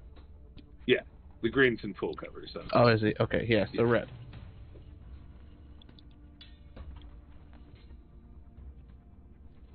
Ooh, make it happen, 16?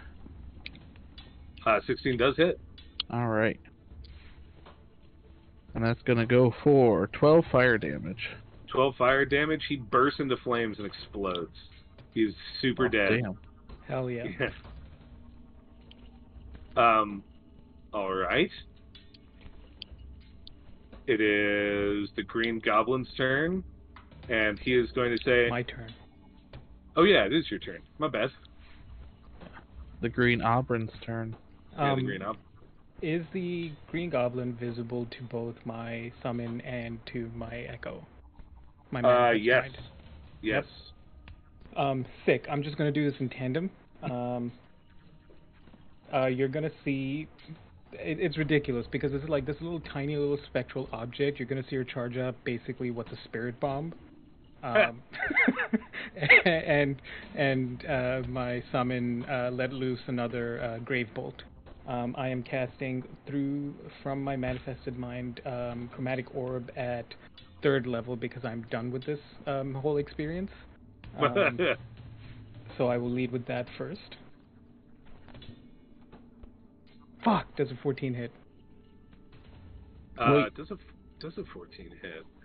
Can I use this on... Let me see if I can use this on attack. I can. You get another 1d4. Big. Does a 16 hit? A 16 does hit. Okay. He has a 15 armor class. So. Yeah. Let's go. I got 2 more sorcery points. That's it. This is going to be acid damage because fuck him. Nice. I'm not going to tell you how much it is yet because I want this all to kind of happen together. Okay, 6.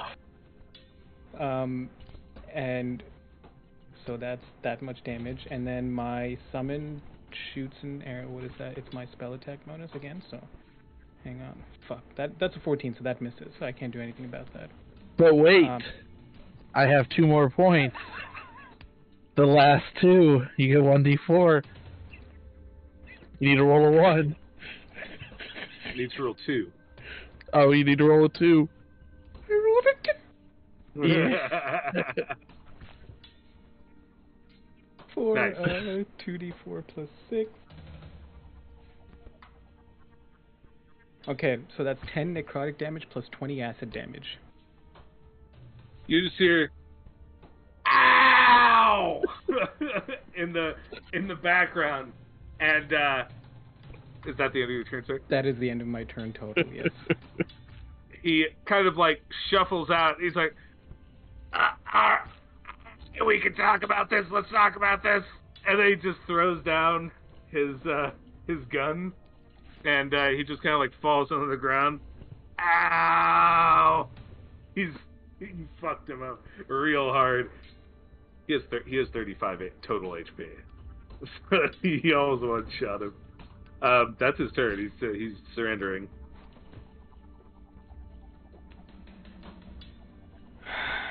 What would Cascade do? I'm thinking the same thing. No, I would respect the rules of war. Yeah, I would say, all right. Accept the surrender. Yeah. All right, let's tie him up. Keep an eye on me while I head up to him, just in case any funny business. And then I peek out with the gun in hand, and then you can see I have the spell slots for it. So in flavor, my manifested mind Cormelia is charging up another chromatic orb. Cormelia, and then there's another grave bolt at the ready just in case. And then I've got the gun trained on him as well. Yeah, and I'll like whistle at him and then point to the other entities in case he didn't notice it. I'll walk up to him and tie him up. He does not struggle. Careful with the shoulder. Ow! I kind of give him a little tighter on that shoulder. Is there a place where we could honk down a little bit? Jen says, "We're actually pretty close to the encampment. I should have been thinking that there might have been places like this along the roadway, but just wanted to get here quickly, check and see if everyone was okay. But it's probably not now, huh?" Probably not, and we're not going to go in there with us like this. And she looks around. Still on the ground. Shelly, and then she takes she has a little whistle underneath her shirt, and she just freaking this Boule comes up out of the ground next to her, dragging the remains of this wagon that's just tattered in hundreds of pieces, of probably buried in various areas in the hole to her. But yeah, Jen or Shelley is there, and looking rather dapper and happy. You there, the goblin? Do you have a name? I'm Griggs. Alright, Griggs, you have a place where we could lay low and nobody's gonna disturb us? I mean, they don't really check up on us over here, so we're just told, and then we just go back every once in a while, get food, supplies, and we come back, watch this. You're only like a 15, 20 minute walk away. You're telling me you have a little place where you sleep and you have food and supplies? I mean, like, yeah, over there in the building up top. Alright. It's not really anything special. Well, that's where we're gonna rest and heal. I'm fine. We got you good, huh? We're pretty good at our jobs. Look over to your right, and then like Cornelius is charging. They're all dead. Yeah, I mean, it happens. Right. I feel that. We're gonna take him over there. I'm gonna like pick up Cascade and like fireman carry him. But before I do, I'm gonna go check to see if his little spore buddy Thar is okay, and like just reassure him. Thar is okay. He's like just kind of like he's kind of crawled up onto his cheek, and it's just kind of like looking at him. You know, like you could tell he's like examining Cascade's face. Don't worry, guy. He's just taking a beating, but he's alive. And I hope.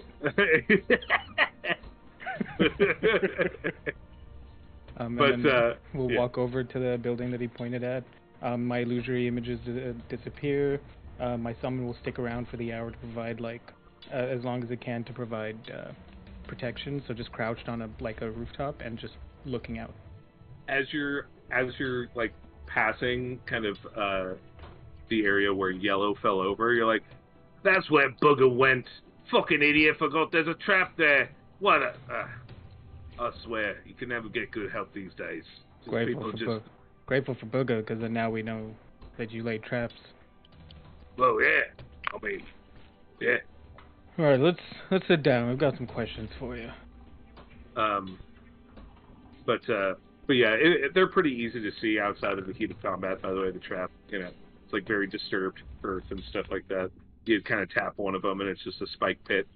Actually, there are 3 spike pits over here. So, but you head up top, and you know there's like a couple barrels with some like small barrels, like with like salted pork and like mushrooms and just different like edible things to keep them alive for a few days. Like there's one kind of shitty cot, and then the rest of them there's just tattered rags on the ground where the other goblins sleep apparently. And overall it's just their supplies is a strong word.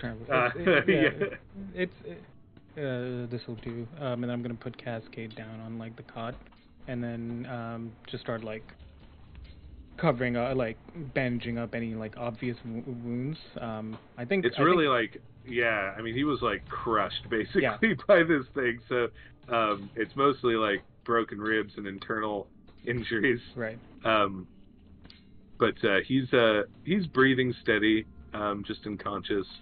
I think it's like 1d4 hours, isn't it? You wake up in. Did you roll? Yeah, something like that. I didn't. 1 hour. Oh. No. Oh, you didn't roll. Yeah, it's like 4 hours. That's what I rolled. So yeah, you are there. It is technically the middle of the night, so you could take a long rest if you'd like. But yeah, you do have this prisoner here. Jen is kind of around searching the area, you know, after bandaging up her shoulder, and Jen, what do you What are you thinking? Do you think maybe you should go back and let them know the situation and get some reinforcements? Because I mean, I could. Well, I could fashion I could fashion like a quick little rain system for out of the remains of the cart for Shelly, and I could ride her back. It'd only be like an hour to get there, but I can't promise you it wouldn't take a lot longer to get back. It might be a few hours, even in the morning, for us to get. That's fine. We're probably gonna rest till the morning. Okay, all right. Neither of us are in any condition to continue onward. Well, just be careful. We don't want to come back and see you not here or dead, for that matter. Just sit tight. Okay? Yeah. And over the next by the way. Thanks. You know, I'm pretty good with a blade. I'm a really good shot, but you know the rifles aren't. They're pretty. They're used only in certain situations. We don't really use them in the city. So, do you mind if I keep this one for a minute? So I get back? Yes. This one's yours to give away. Alright, just take mine then. It's fine. No, you can have it. It's fine. I was going to give it to you anyway, but come on, man. Oh, awesome. Thank you. You know, just in case. You never know if some other patrol is out there or something. Alright. Right safe. Shelly! And like it's more like a dog than a cow or a horse. You know, it's kind of like having a good time and looking all silly and stupid. But she like lashes it up and you know, kind of makes a thing where she could kind of like hook her feet in on it. Anyway, she's stable on top of Shelly and kind of moseys on out, not quite going as fast because she's injured, but she's like, I'll see you soon. Aye. And what would you guys like to do in the meantime? Alright, Grix. Tell us about the outpost. Oh, the outpost. Well, First of all, you don't seem too surprised to see a human, whatever you think he is, and pointing a cascade and an Eric Cochran down here. Yup. I don't give a shit what the hell you are. You're just things for me to shoot. That's all that matters.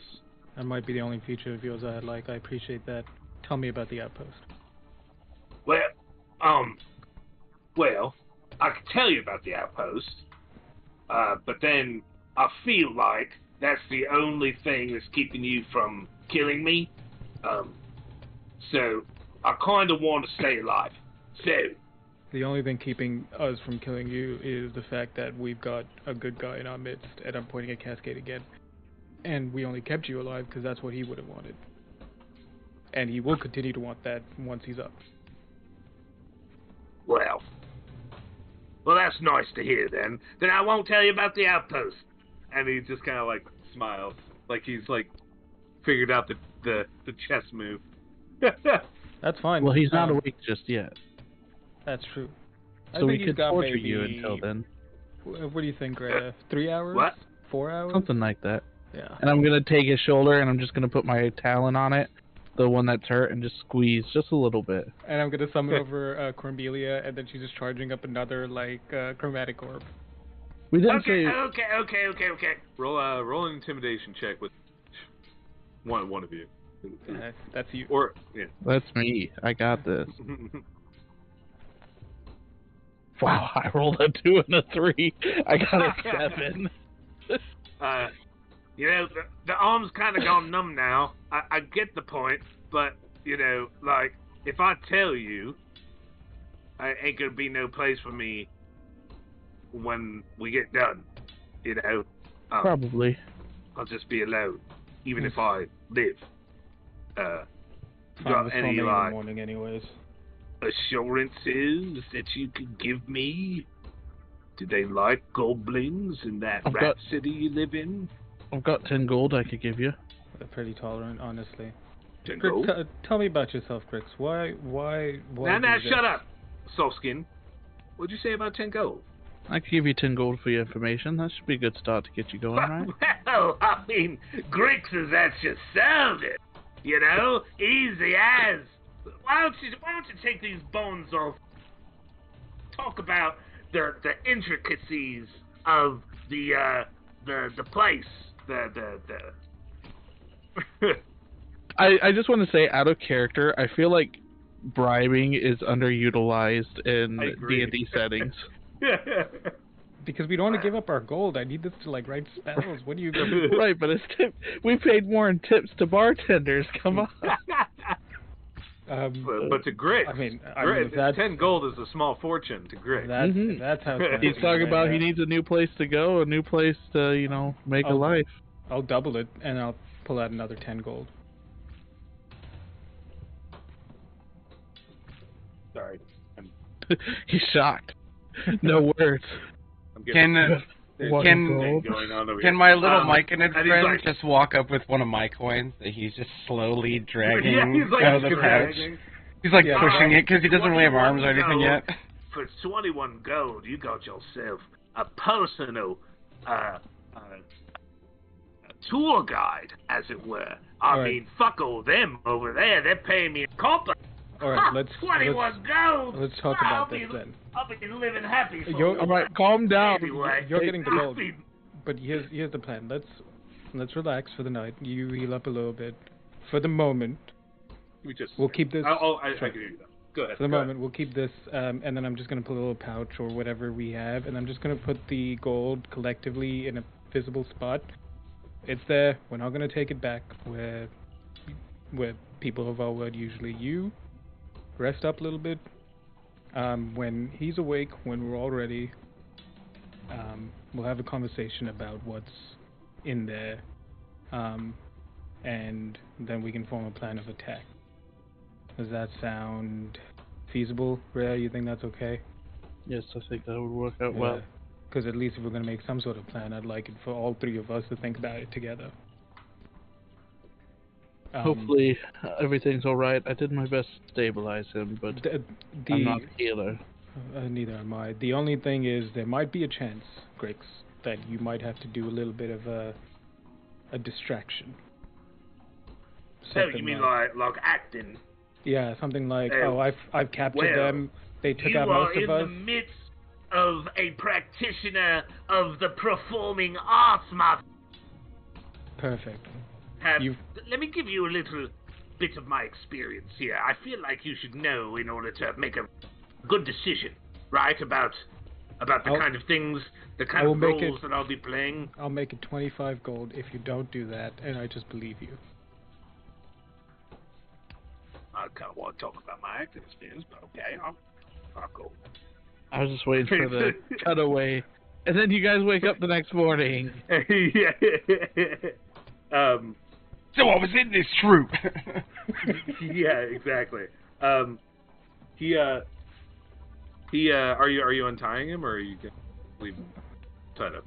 Well, leave him tied up, but not like super tight or bound. Like if he wants to like do things and just kind of like navigate simple things or walk around the area, he can. But not enough where if he wanted to like break away, like we'll tie him to like a fucking sport beam or whatever, almost like a leash. Sure. But we're also leaving the gold out visibly, so that we're not trying to like.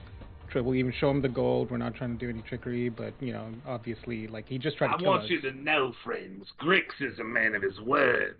Unless of course that word is being circumvented by copious amounts of gold, in which case gold is my word. You understand? But you are paying quite a bit of gold. I don't see any dragonborn around. You cut out completely. I don't see. All I assume is I don't see any dragonborn here. Trying to sell me more scales. So he's like looking around. So seems to me we got ourselves a deal. You can trust me. I mean, as far as you can pay me, of course. Right, because we'll kill you if anything happens. So. Yeah. Anyway. Yeah. All right. So what's the plan then? You want to hear about the place? We'll do it when he's awake. So. Right. Okay. If you want to grab, just to keep an eye out, I'll grab the first watch, and then we'll just rotate until he's up. All right, your first watch. Okay, and then he just like lays down, and sleep in like 5 seconds. It's We're like not putting him on a watch, right? We'll see. Go ahead and rest. I'll keep an eye out. And yeah, so why don't you go ahead and roll a percentile die for your first watch?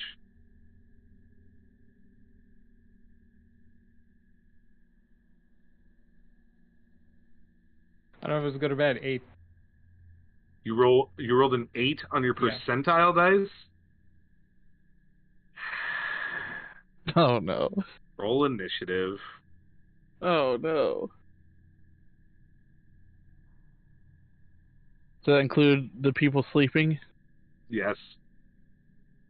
Is there by any chance any amount of healing we could have done while I was staying watch? How long was you watch? Alright, I'll do short rest worth of healing. Please. And I still have 0 hit points and I'm unconscious. I'll say it's at the end of the watch. You have healed 1 hit point, Cascade. So you're asleep. What? I thought it was 4 hours before I came back with 1. It's at the end of his watch. Oh, okay. So we'll just say you heal 1 hit point. Yeah, as he's walking up to see how you are, we get attacked. Right.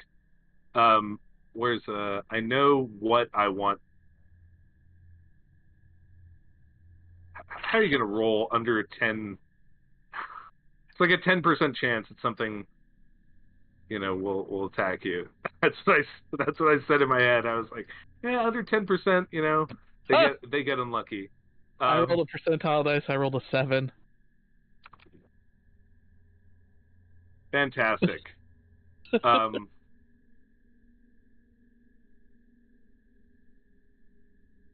very sorry, friends. I apologize for having. I would have done the same thing. Apparently, no worries.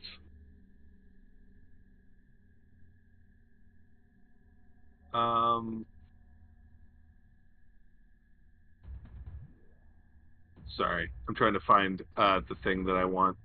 Like I said, I know exactly what I want to see, but because there's a certain Underdark enemy that I really enjoy, but they're not like super tough.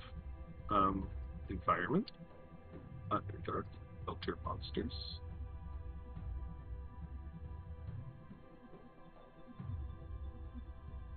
Yeah, you're gonna find an alkalith. No, I'm just kidding. Yeah, we just stumble upon a Umberhulk, Yeah, it was. That's an alkalith's a lot worse. You ever heard of a Trask? You ever heard of Tiamat? Where are you? They're like a jellyfish. Oh. In the Underdark, and that's what you see. They're kind of floating, and they're actually quite lovely. There's like a herd of them, like 15 or 20, that are floating like across this cavern, as they seem to be like migrating through the area. But depending on their CR, one or two will come by, and I'm gonna Google it. God damn it.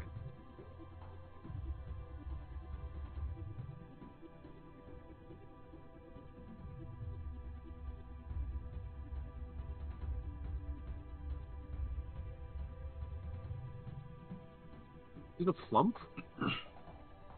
Am I thinking of a flump? I think I am thinking of a flump. I don't know. They're like these creatures that like are upside down, and then they like sitting on the top parts of the thing, and then they come down and they grab you with tentacles. They must be a flump. Sure, we'll say it's a flump. They're adorable. They got little eyes at the end of stalks, and they're just kind of like looking around, and they come in your direction. There are 3 of them, actually.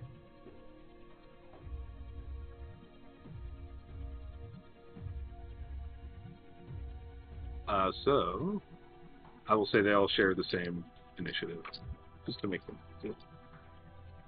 Which will be a 16. You actually see several of these little duders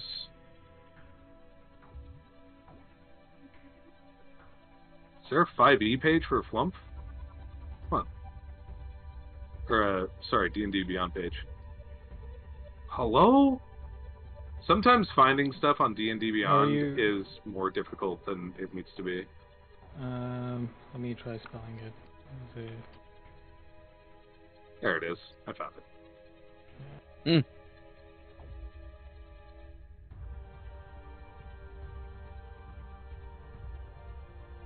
Alright. Lump. Boom. We're just gonna add them to the same battle map because you are in the same spot. Oop. Where are you at? Good.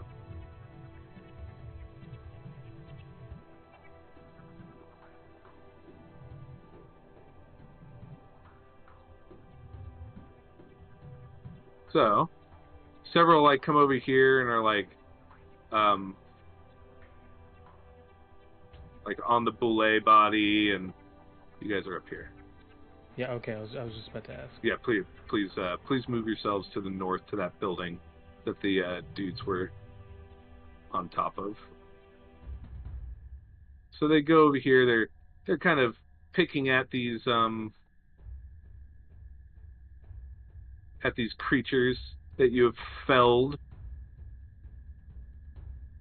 and they smell a little something. A couple dudes. They smell it, and you see shiny blue-like tentacles appear from above. Cascade, what's your initiative? 0? Exactly 0? Nice.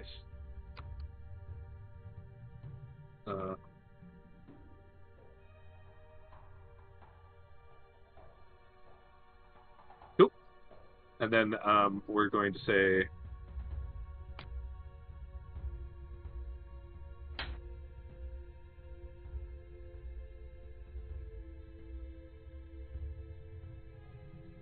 Grix is currently tied up, but he is there. All right. Auburn, it's your turn. I'm going to get into like the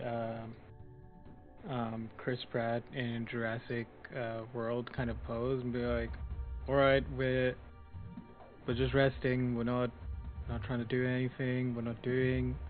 We mean no harm to anybody, but we will defend ourselves. No? Nobody? All right, cool. And I'm going to. Yeah, actually, I'm not going to do anything per se. That's essentially my action, is me being like verbalizing. We don't mean any trouble. We're just resting and minding our own business. You all seem very pretty. Please move along.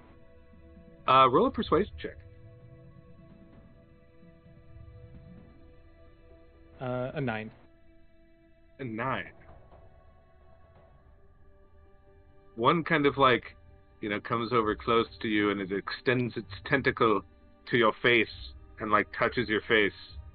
And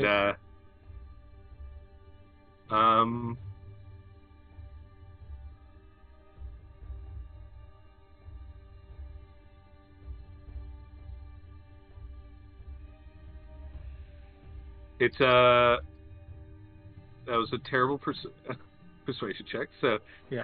It's it kind of like touches your face with a couple of its tentacles, and then it kind of like backs up and kind of turns. Roll a dexterity saving throw.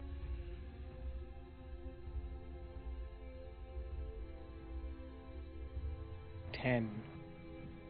Ah, exactly 10 was the save. So you are nearly coated by a disgusting, just rank-smelling, like gross spray. But you narrowly get out of the way, and it kind of like wiggles like a gelatin mold as it does the like, I guess it's threatening you in some way. It doesn't seem that your persuasion was effective. But are you doing anything to like alert your allies who are asleep here?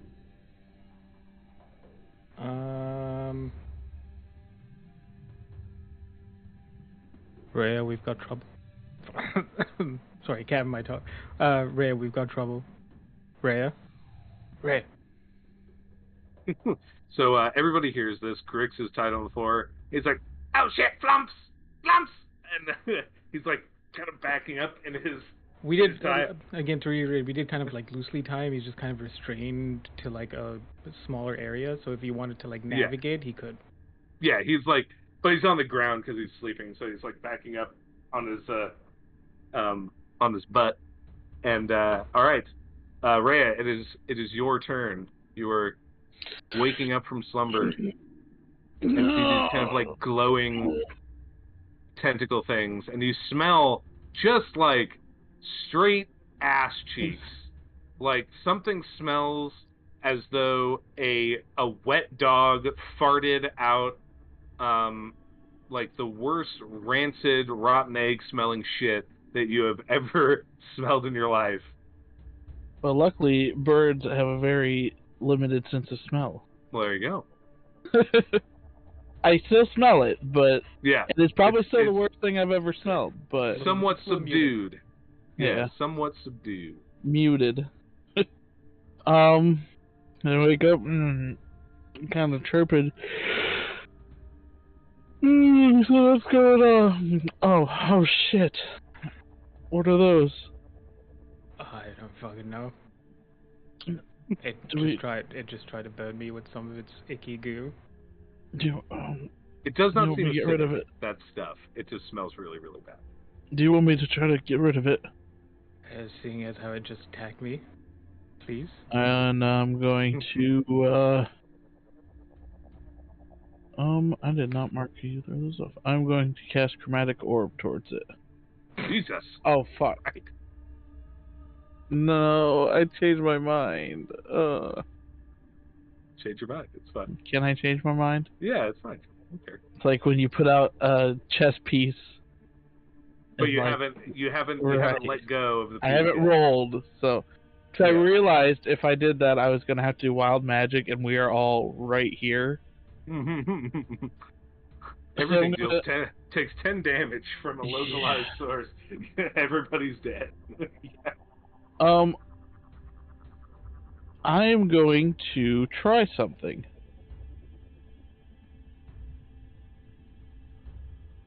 I'm just reading this spell. Sure. I'm going to cast Gust. I'm going to use my wings and create a big gust of wind and try to blow them away. Or one of them away.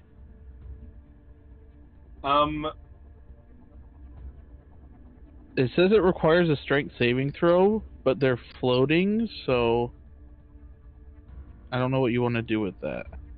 No.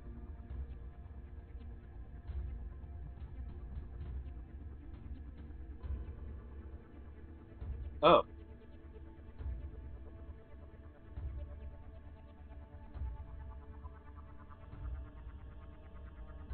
Maybe the second option. Capable of being one you object that is neither held nor carried. Yeah, you gust it, and it kind of like it and its three like little friends kind of like whoosh, whoosh, and they just kind of move outward, and they kind of disperse. I'm reading the Well, it's the strength of something's being held. They're not being held, but they're not objects. For me, because I'm in the area. Oh, I wasn't aiming for you. You're fine. But I was aiming just up. Sure, but just going by the logic 15. Of all 15. Yeah, I just want. All right. Yeah. You just want to roll. I got you. Don't worry, I got you. Yeah, thank you. 25. All right, you're good. I blow off some of the gunk off of you too. Oh, thanks. It's not prestidigitation, but it'll work. And that'll... Sorry. I realize now that Okay. Well, you guys haven't, like, actively attacked it or done damage to them. So they look... It's their turn. Or is it? Yes, it is, right? It's their turn. Yes. My turn's up. Grix is like, they freaked me out! They freaked me out! And he's just kind of, like, running to the corner. Quite. And this one floats back, and you hear something in your mind that says, are you nice? Yes, we're just trying to rest. First of all, with no disrespect, we don't know what you are. So it's our first time down here. We're just trying to rest. It kind of, like, puts its tentacle out and, like, touches your face again. It's like, you are one of the surface dwellers. Aye. And he kind of brings his tentacle back. You aren't quite as pale as the others down here. And it's all telepathic. Apparently, flumps are like chaotic good creatures. So, or lawful good even. So nice. The randomness helps. Yeah. They're not super powered. They're like CR 1/8. So they're not super powerful or anything. But we're on like land legs on sea legs on land legs. You know, we're on a little shaky ground.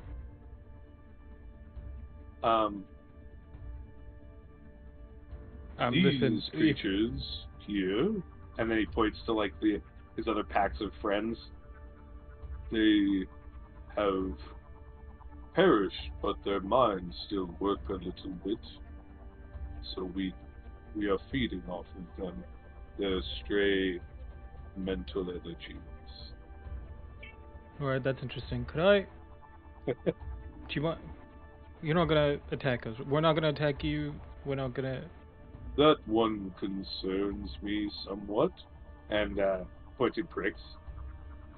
He doesn't have a weapon and he's restrained. He's our prisoner. Him and his friends attacked us and we beat them and... Yeah. Alright.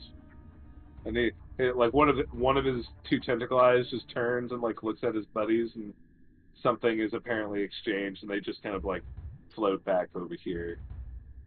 Just kind of.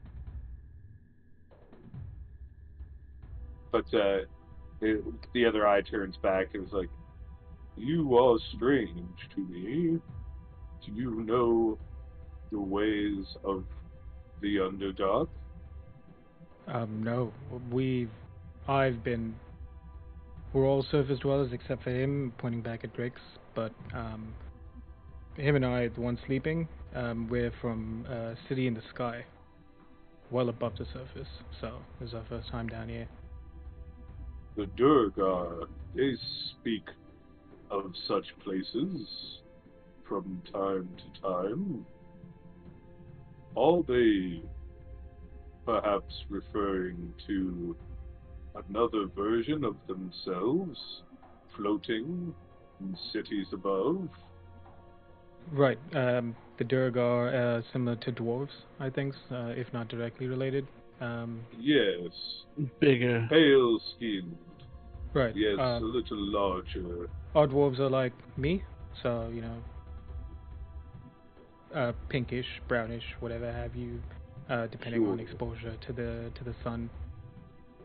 May I touch your face more?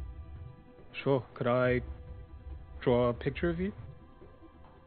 Of course. And like several of his tentacles go by, and you just are like being felt by these weird it's like spines at the end of his tentacles, but they're not like super hard. But you could tell that there's like something hard underneath, like film, that is like it's like a sheath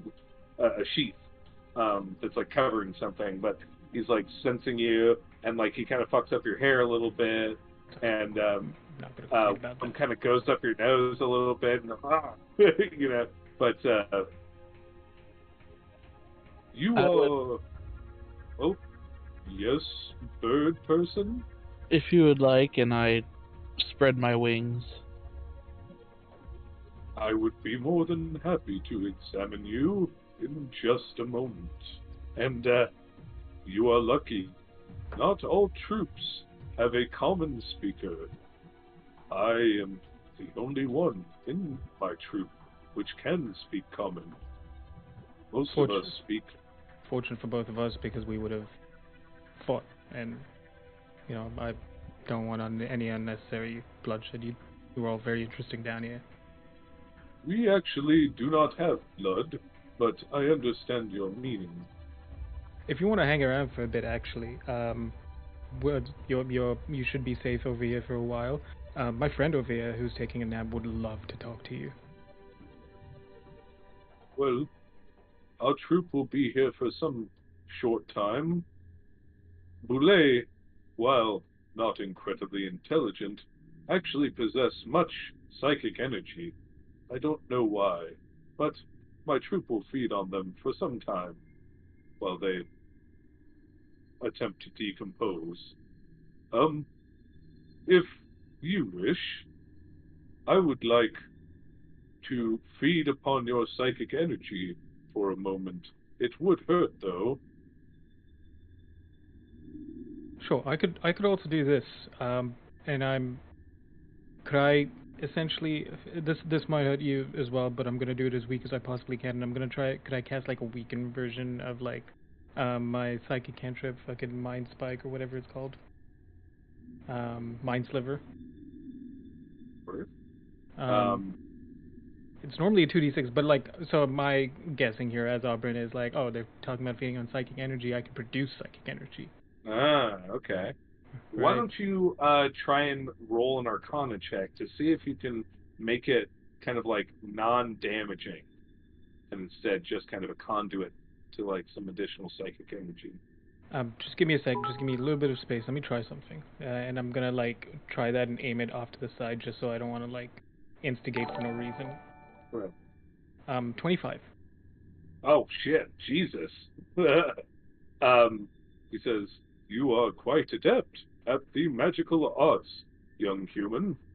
But I'm rather young, but I am a wizard. Indeed.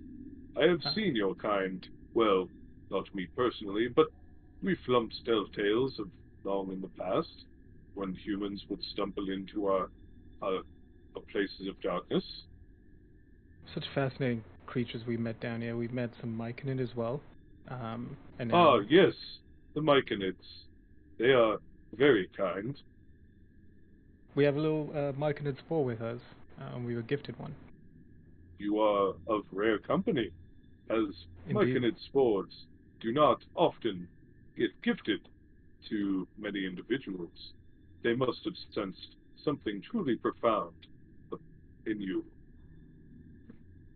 We're just here trying to explore. Well, we're on the hunt for something, a creature that's been hurting others. Hang on, let me fucking Cass, wake up.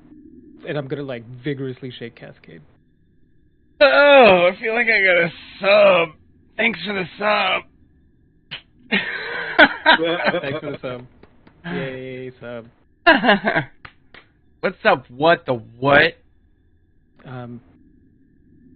Hello, young being. You've been out for a while? How are you today?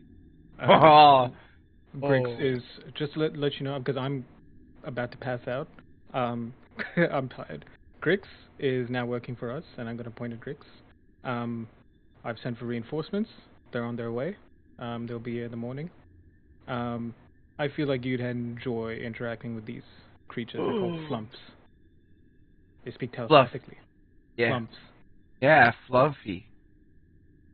Alright, cool. I love it. Alright. And I just walk up and start touching it. Oh, this one is quite enjoyable. And you just feel like a dozen tentacles just kind of surround you and like start, like tickling you in like weird, funny ways, and like going into like the inside of your shirt and like doing stuff. Hey there. a water genasi, are you not? Also very injured, so just be a little careful. Crushed by a bullet. Well, almost. Yes, Oh, they mostly. are quite angry from time to time. Yeah, I mean, it was their fault. I pointed at the goblin. I don't think it really wanted to be there. It was just like, hey, you do that. You know?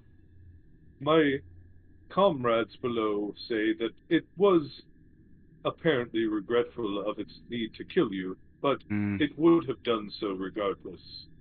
So worry not. Kind of figured. Fear Nature, no. you know? Yes, Boulay are quite angry. That's okay. That's why they're not beasts. They're monstrosities. I can't really talk to her for more than a few little bits. How do the genasi fare on the surface? Oh, I don't know. No? I don't think like there's genuinely confused. I don't think there are more of me. I'm not sure. Its eyes kind of like narrow and like looks at you, and it's like there were many of your kind, with many colors and types long ago. Are you saying that you have not met any of your species? No, I figured I was just kind of a weird magic accident. Huh, not at all. Do you know of your history?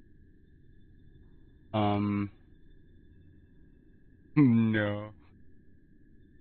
Well, long ago, when the primordials were the elemental beings which make up all planes, converged into many different portions of the material plane, they grew,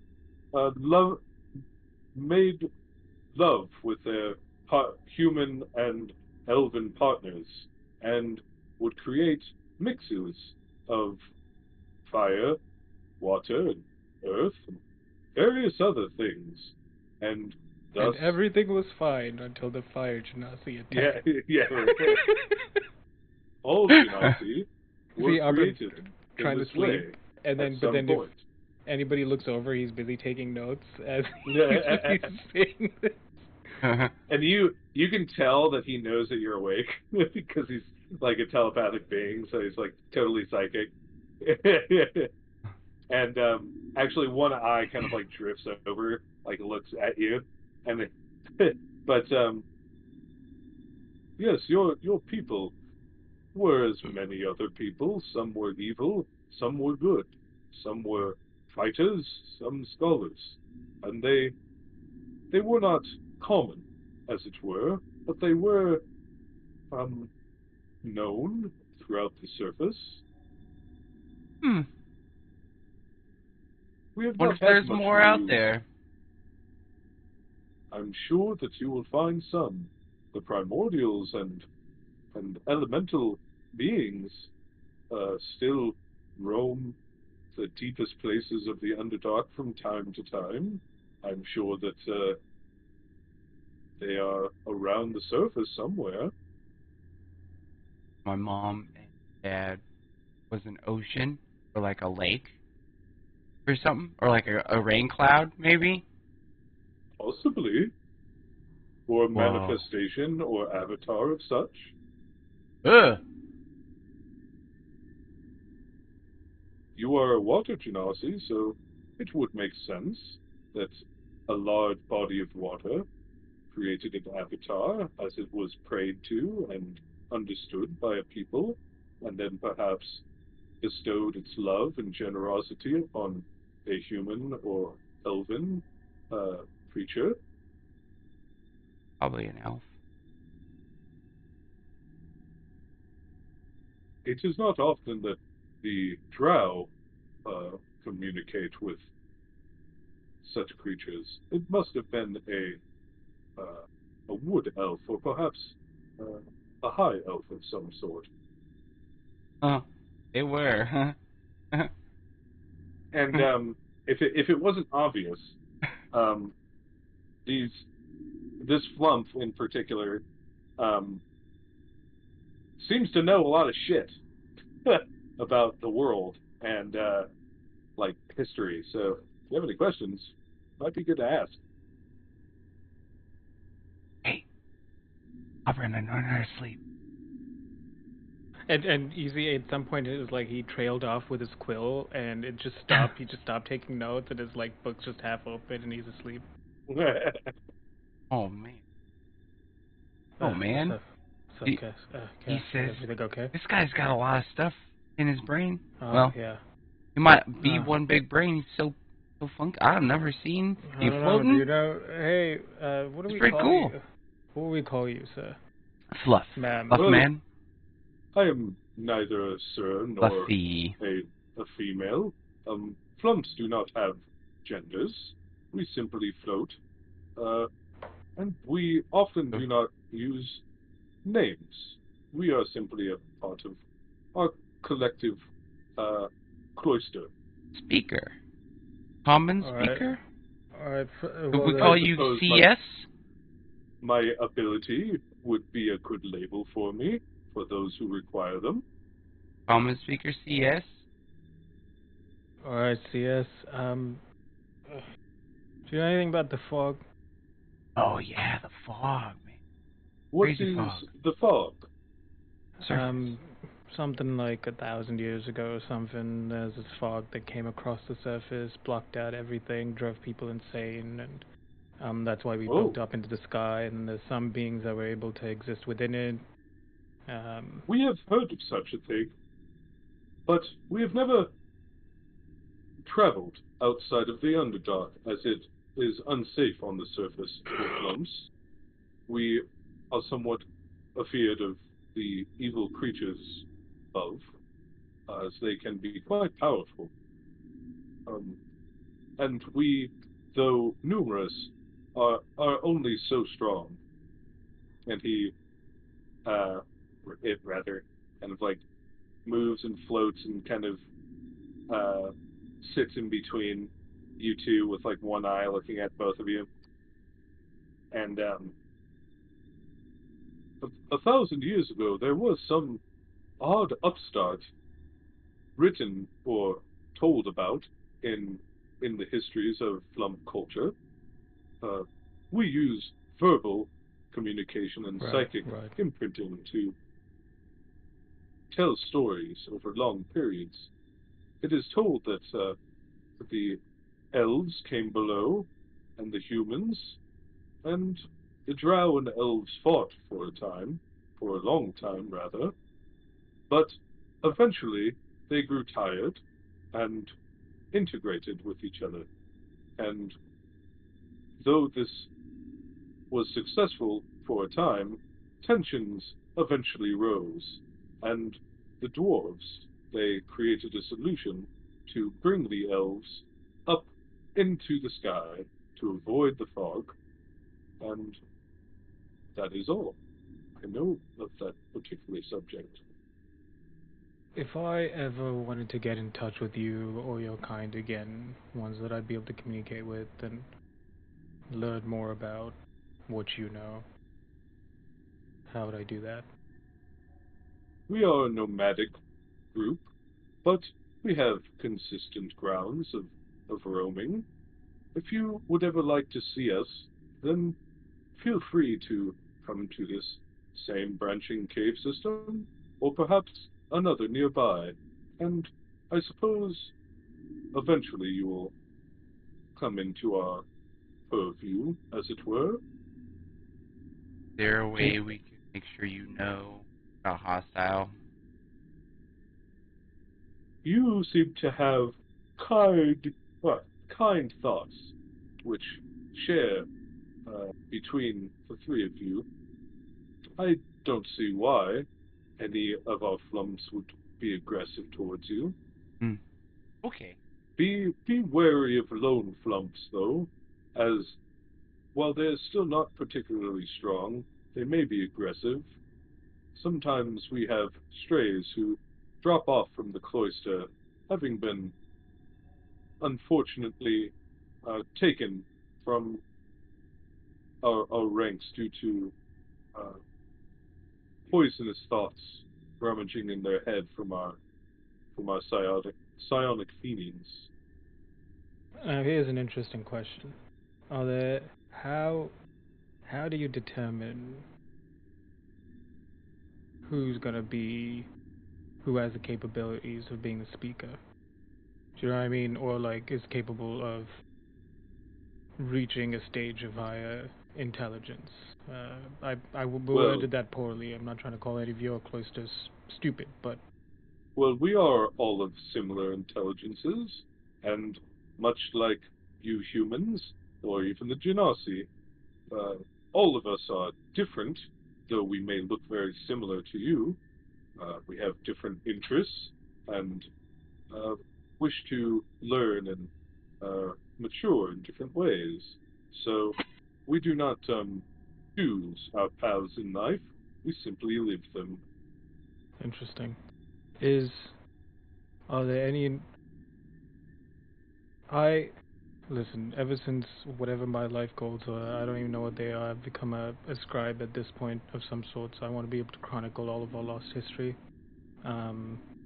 Because there's a long period of history that we don't know. Maybe he can teach you how to talk in your brain. Telepathy is an acquired skill. It takes a little while.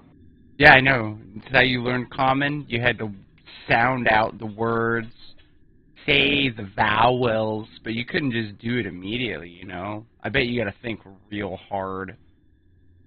I mean, I kind of already can with a few spells, but it's more of an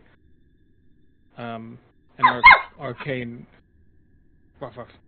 evolution that you'd need to undergo to be able to like tap into that side of yourself. Can you just put some goo in your hair? No? I don't think so, outside of what Thor might be capable of one day. So my initial question, CS, was, is there anyone amongst your cloister who'd like to tag along with us?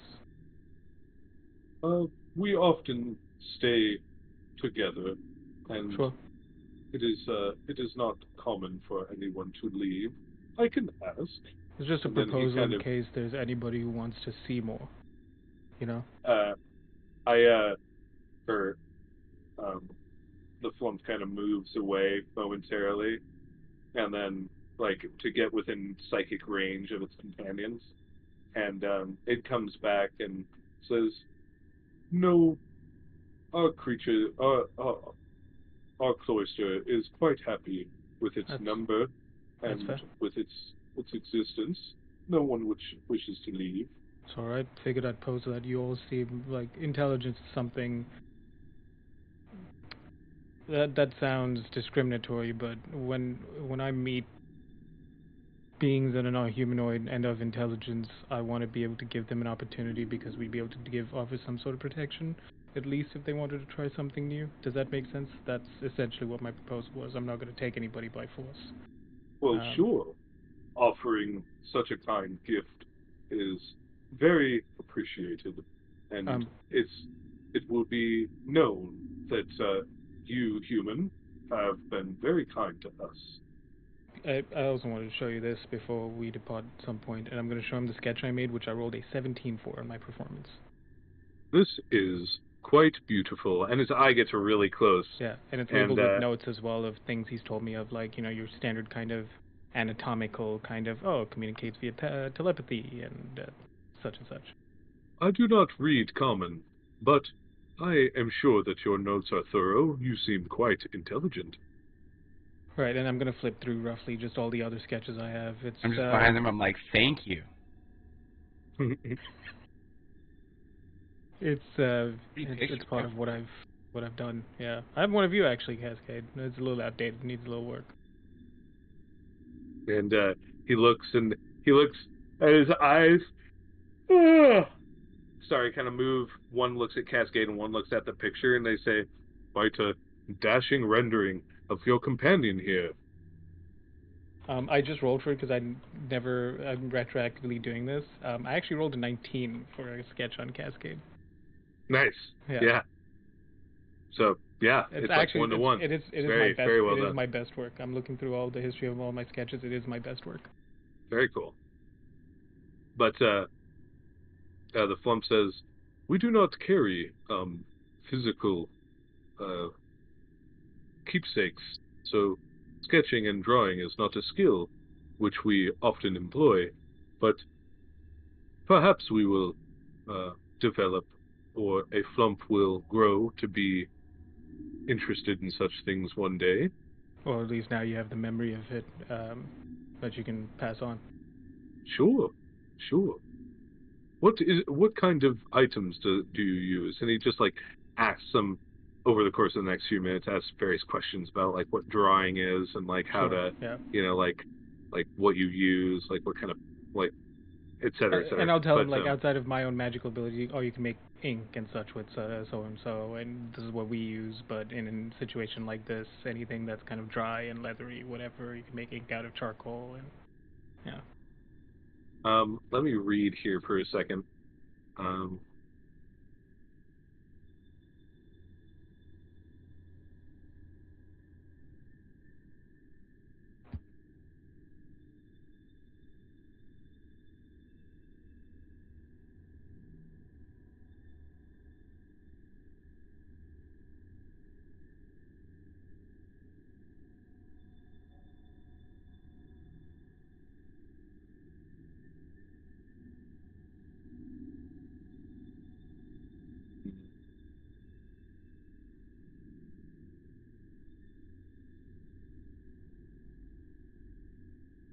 okay, so it says something cool here in the flump description. Uh, when flumps encountered good-hearted adventurers, they eagerly share the dark secrets they have learned in hopes of casting down their evil sources of energy, even if doing so means they must seek out new sources of nourishment. So, the flumps say, um, it is not always our most happy feeding grounds, but there is a place far, far from here. If you take the tunnels past the buildings, uh, which have been overrun by goblin and bird people like yourself, um, if you go past and continue to the north, you will find that there is a large creature there, evil and knowledgeable beyond measure, intelligent, bold. It is quite scary. If if you find yourself powerful enough to defeat such a creature, I'm sure that it will give you what you need in order to succeed in your studies of this fog. What type of creature are we talking about? Do you have any idea? We dare not stray too close, but we know it is of a sharp and evil intelligence, and when it sleeps, it exudes energy of such great magnitude that we are able to feed even from the next cave over. So, but we do not like to feed too often, as that is how the last one who left our group was tainted with evil energies. Right, makes sense. It's a backup source of nutrition then, if you really need it. Indeed.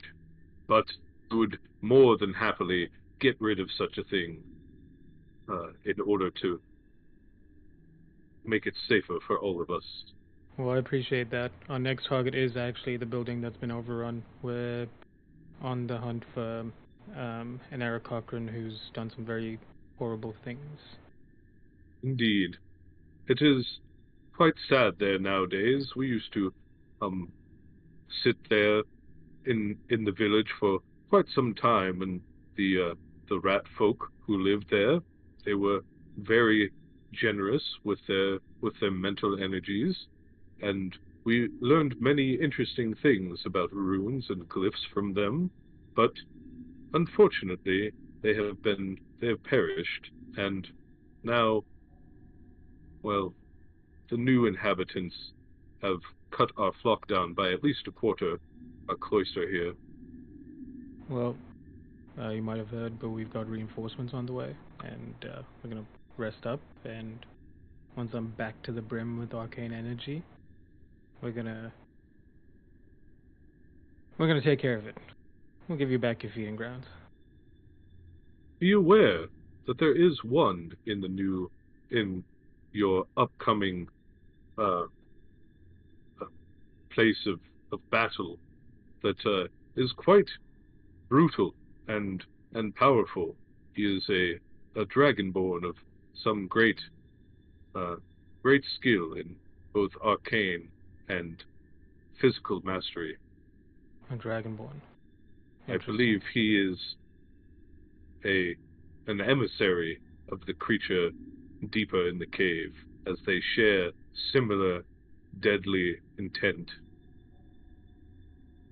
Interesting. All right.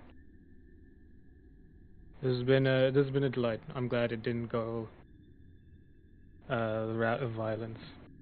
Cascade. I am as well. Goodbye, human. Be well. Take it easy. Goodbye, Water Genasi and Aarakocra. Bye. Enjoy your feast. And he kind of like floats away. And the rest of his troop are actually had kind of moved closer and were like listening to what you guys were discussing and have, were like kind of blanketing the outer perimeter of the area, but now they turn in like this slow kind of floating fashion and just float away through the upper reaches of the cave. Hell yeah.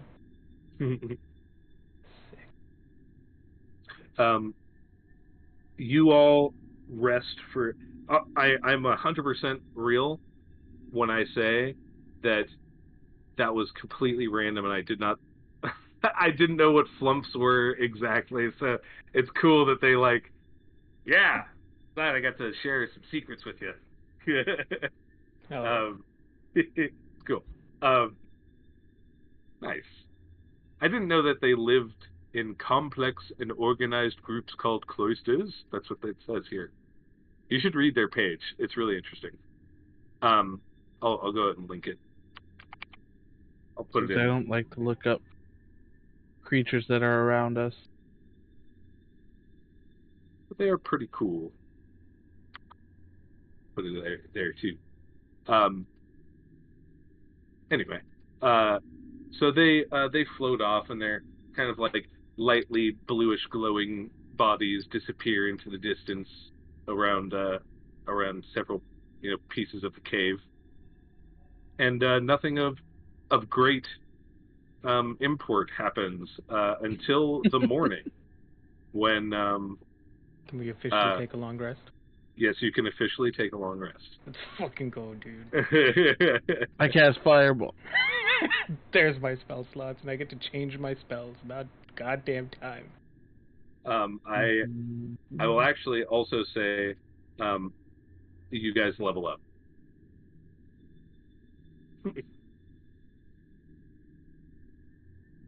That was a really tough battle, and you guys did a lot of RPing and stuff in the past few days, or few sessions. He said, don't worry, I have a plan if you guys die.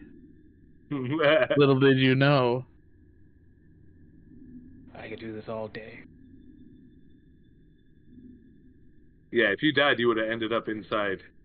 I figured. Tied up. With nothing. Naked as the day you were born. You're swinging cod and your birdie feathers. Joke's on you, I'm already naked. You've been naked this whole time, Ray? Oh no. She has pants. Yeah, I've got and like a top.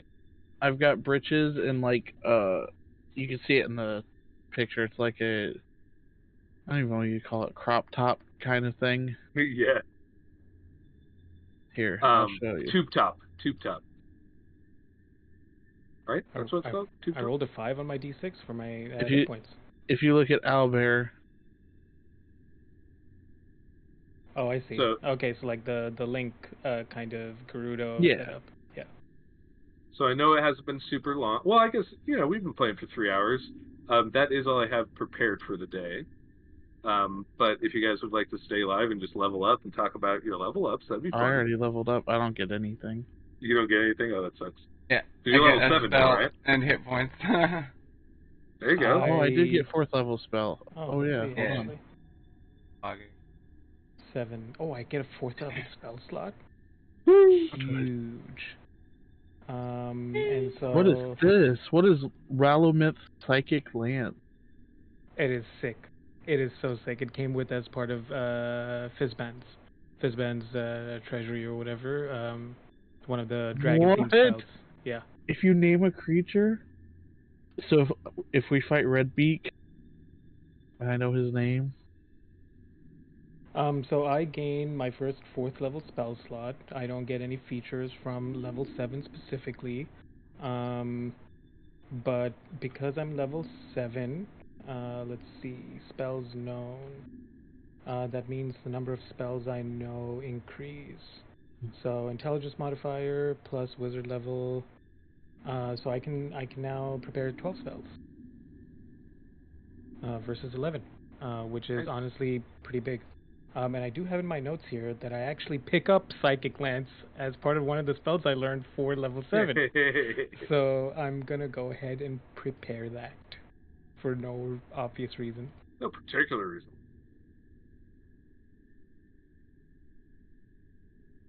What? 2 4th level spells. Jeez. Spellcasters. I only have 1 spell slot. Fucking druids. Just 1 spot. But I can do Polymorph and Guardian of Nature. Both of those sound... Well, I know Polymorph is broken to shit. Guardian of Nature makes you a primal beast or a great tree, as you epitomize the protector of nature itself. That's dope. Yeah, Guardian Nature is fun. It's a fun one for, especially like if you want to be a tanky druid. It's good. So I'm finally incorporating some of the spells that I learned from the other like 2 sessions ago or whatever. So I now have access to Dark Vision, Scorching Ray, Shadow Blade, which I'm excited to mess around with a little bit. Shadow Blade is problematic, especially for wizards, because its concentration and requires me to be in melee combat. But it has a throwing range of 2060, and it deals 2d8 psychic damage. Jeez. Yeah. That's dope. That's I wish. 2nd level, isn't it? That's only at 2nd level. Yeah. So you scale up 1d8 for. And when I use the sword to attack a target that is in dim light or darkness, I make the roll with advantage. Yo, that's sick. Yeah, and we are in the Underdark, so I could use it. Yeah, you're just in the Underdark. Yeah. So you'll be fine.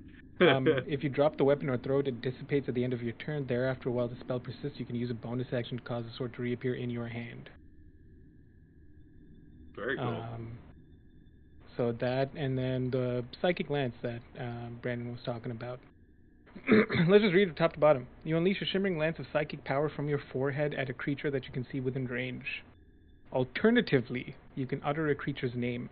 If the named target is within range, it becomes the spell's target even if I can't see it.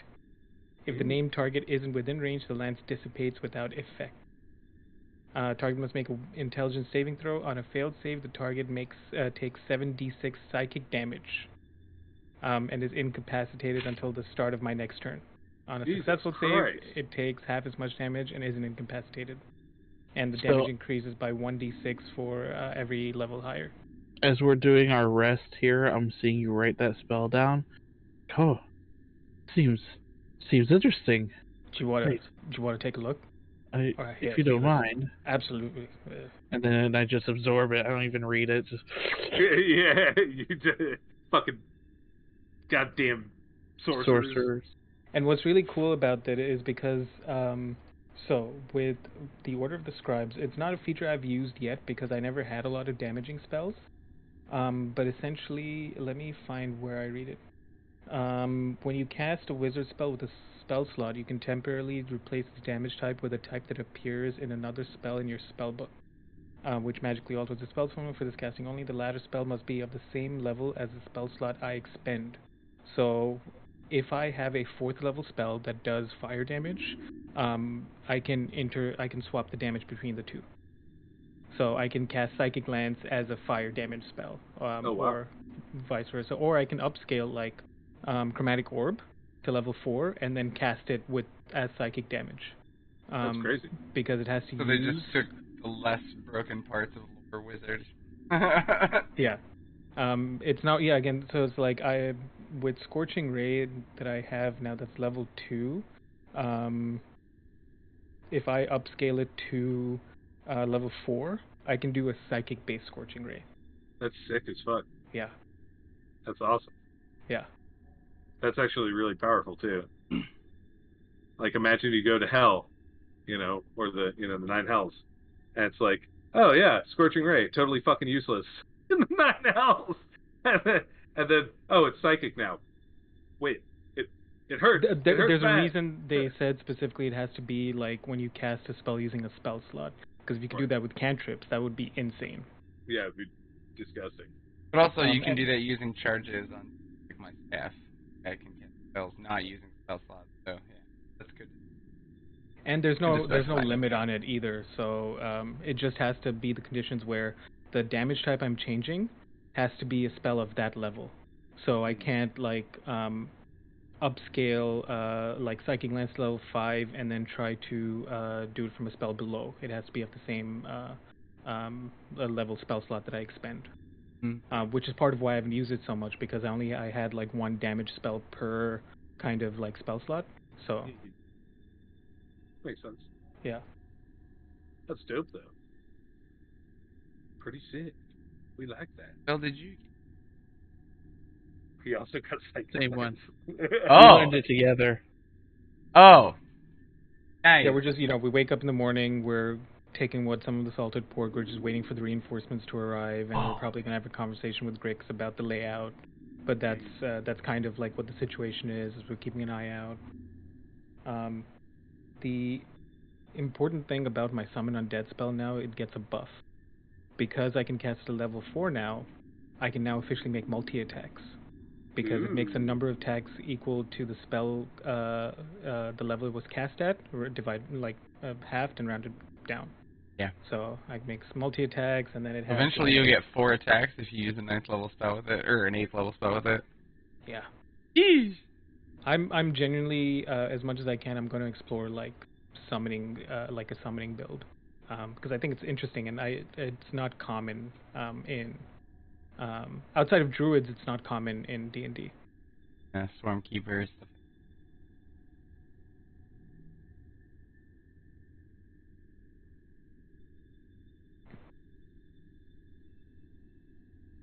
That was a fun one. I enjoyed that session. Awesome. Yeah. Yeah.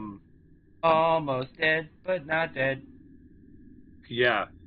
It was scary for a moment. I was pretty sure you guys could, like, my initial thought when I built the encounter was like, pretty sure you guys could beat this. Like, yeah, like, because the thing is, in 5e, like, the CR system is, like, kind of very spot on. So, but only if you as a DM are, like, playing everything to its, like, peak. You know what I mean?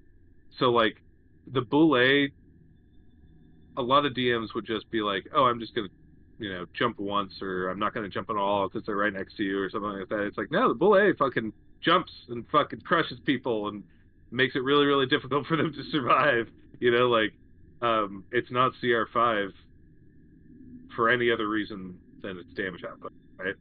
And it's like AC, kind of, But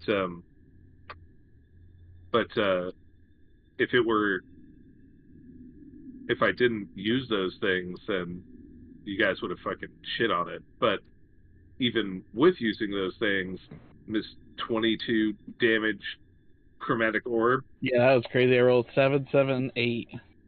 It was like, that was needed.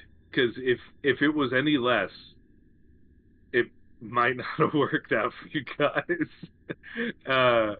And if you hadn't given your rifle to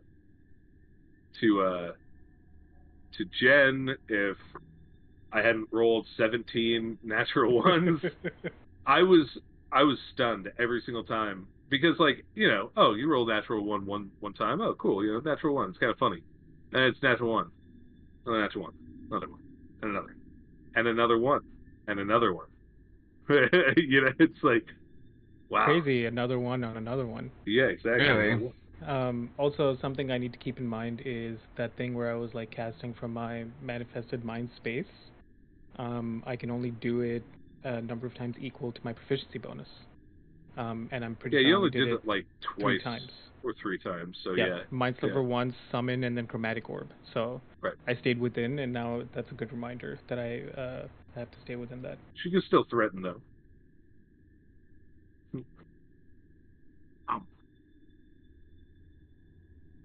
By you.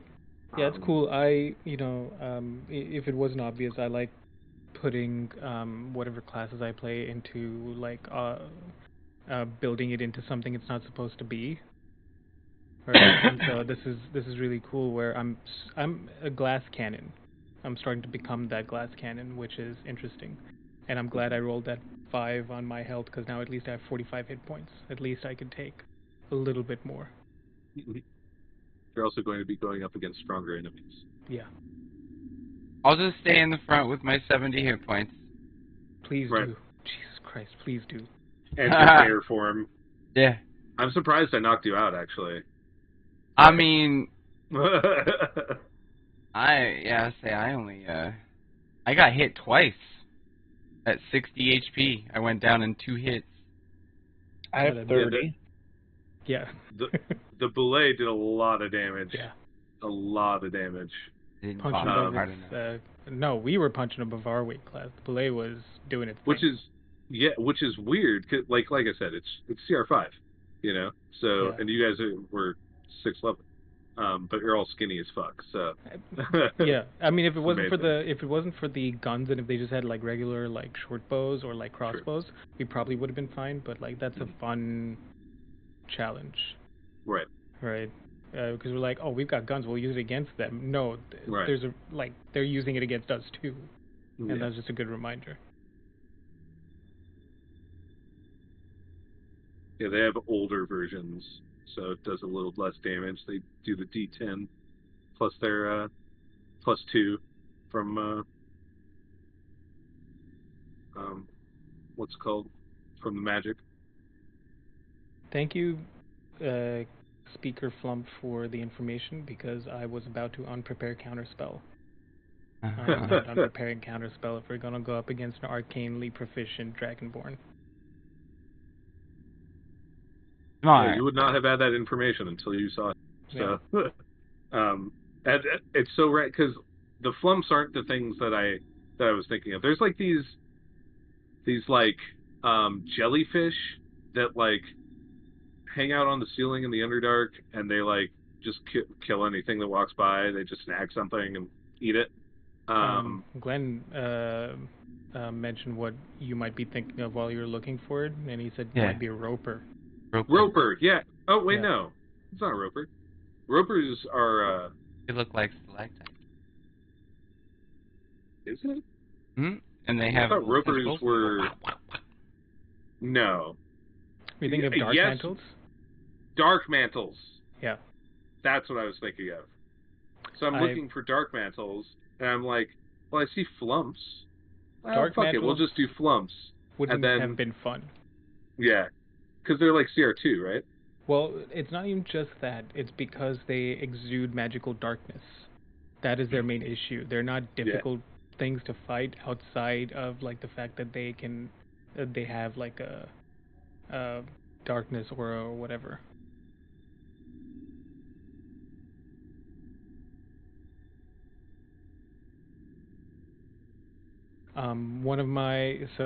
This is with Tyler's campaign. Brandon, were you still around early on? No, you weren't. You'd left. You'd left at that point. Tyler's, yeah. Yeah. I was thinking one.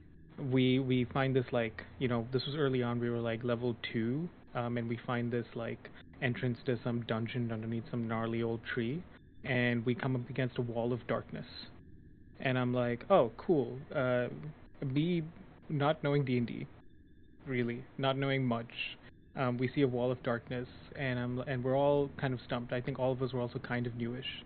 I'm like, what could this be? We had a paladin in the group, we had a druid in the group, we had a monk in the group, and then there was me. And I'm like, I'm just gonna go stick my head in. I stick my head in to this wall of darkness, and it was basically an area of darkness because of the amount of dark mantles nesting in the area. And so because I stuck my head in, one of those attached to my head because they can do that. And when I pulled my head out, I had this squid dark mantle around my head, and the monk and the paladin proceeded to beat the shit out of me because I couldn't succeed on my strength saving throw, and they just weren't doing enough damage that early on.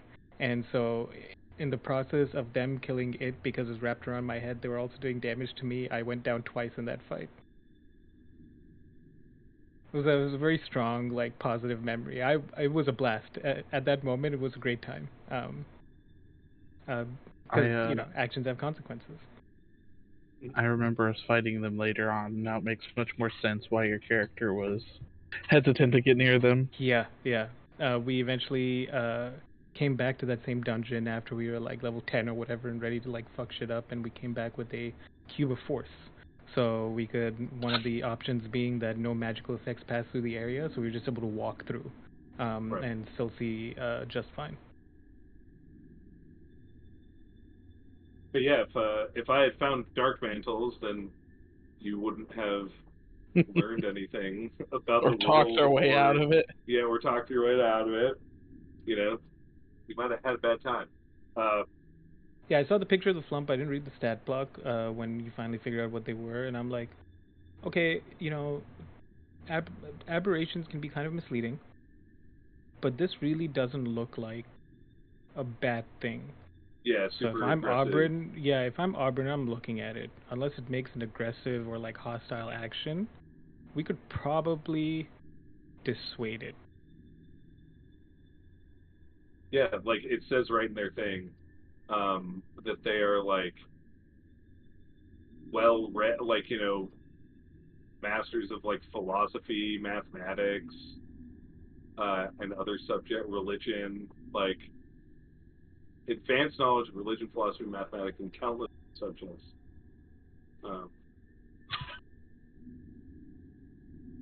So I was just like, oh, okay, yeah, I guess they just know shit now. Yeah. They have an oral history of, psychic storytelling that they keep densely.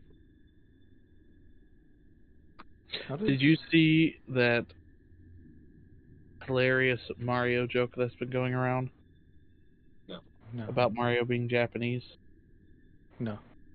So, with Mario being Japanese creation, that means that Mario is actually his last name because of how their naming conventions work.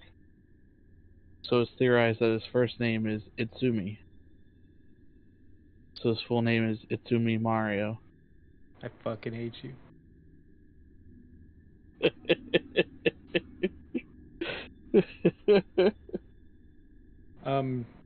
Did you guys see all the D&D 1 stuff? The early playtest material? Mm-mm. You seem like you have some thoughts on it, Glenn. Too many.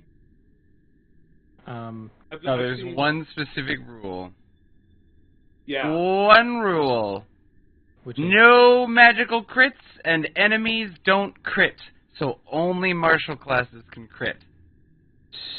Stupid! Right. Super really stupid! Stupid. Everyone can do it, or no one can do it. That's my feeling. It's. I mean, other stuff is cool, though. If the whole point of like critting on an attack roll is that you get to like do the super awesome thing, but then they take it away for the very few limited spells that already have it, because a lot of the damaging ones are already AOE, or they just do a certain amount of damage because of a save. Like that doesn't make sense. And what's the point of somebody building into like Scorching Ray or Eldritch Blast? Like it makes no sense. You're just hobbling them in the. I could see them making it a feat. Spell crit. Yeah. But also, as much as we might feel about it, it's always nice to like remind people. I like to remind people because on my TikTok, at least, people are outraged about how like, oh, you can now crit on like ability checks. And I'm like, if you don't like it, don't run it. That way. Yeah. Like just play it the old way. It's like 100%. It's not like it's gonna affect your table. Yeah. There's some interesting things. I can actually link the PDF. Hang on, but you should be able to find it if you go to sources. You'll see. I've looked through. Yeah. I haven't like read it in depth, but there's some interesting things because it's very early playtest. The stats on the background.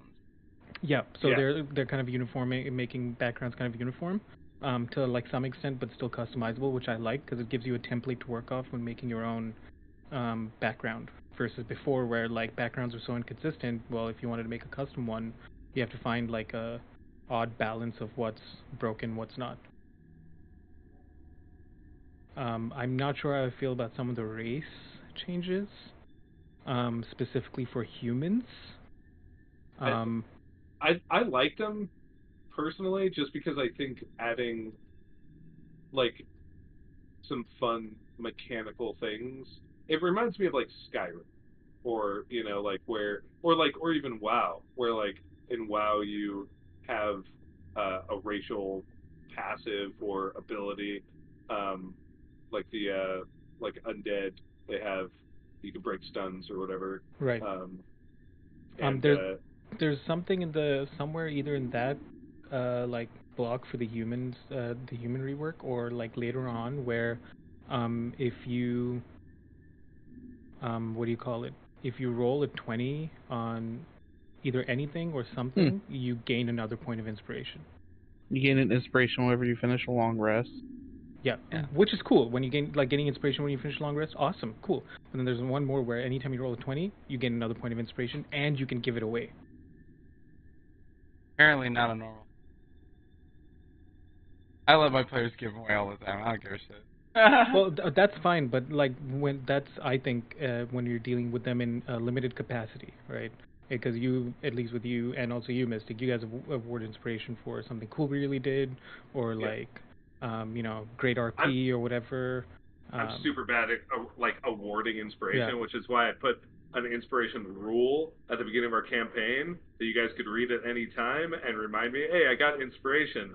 And like I'll be like, oh, okay, yeah, cool, you got it, good job. I think because we're not also like super combat focused, we're just happy just doing our own thing in RP. But yeah, like so in those situations, giving inspiration away, I don't see too much of an issue with it. But when you get to just get a point of inspiration, I had a friend who's playtesting some of this material, and she in combat rolled 2 nat 20s back to back, and just got 2 points of inspiration that she was able to freely distribute.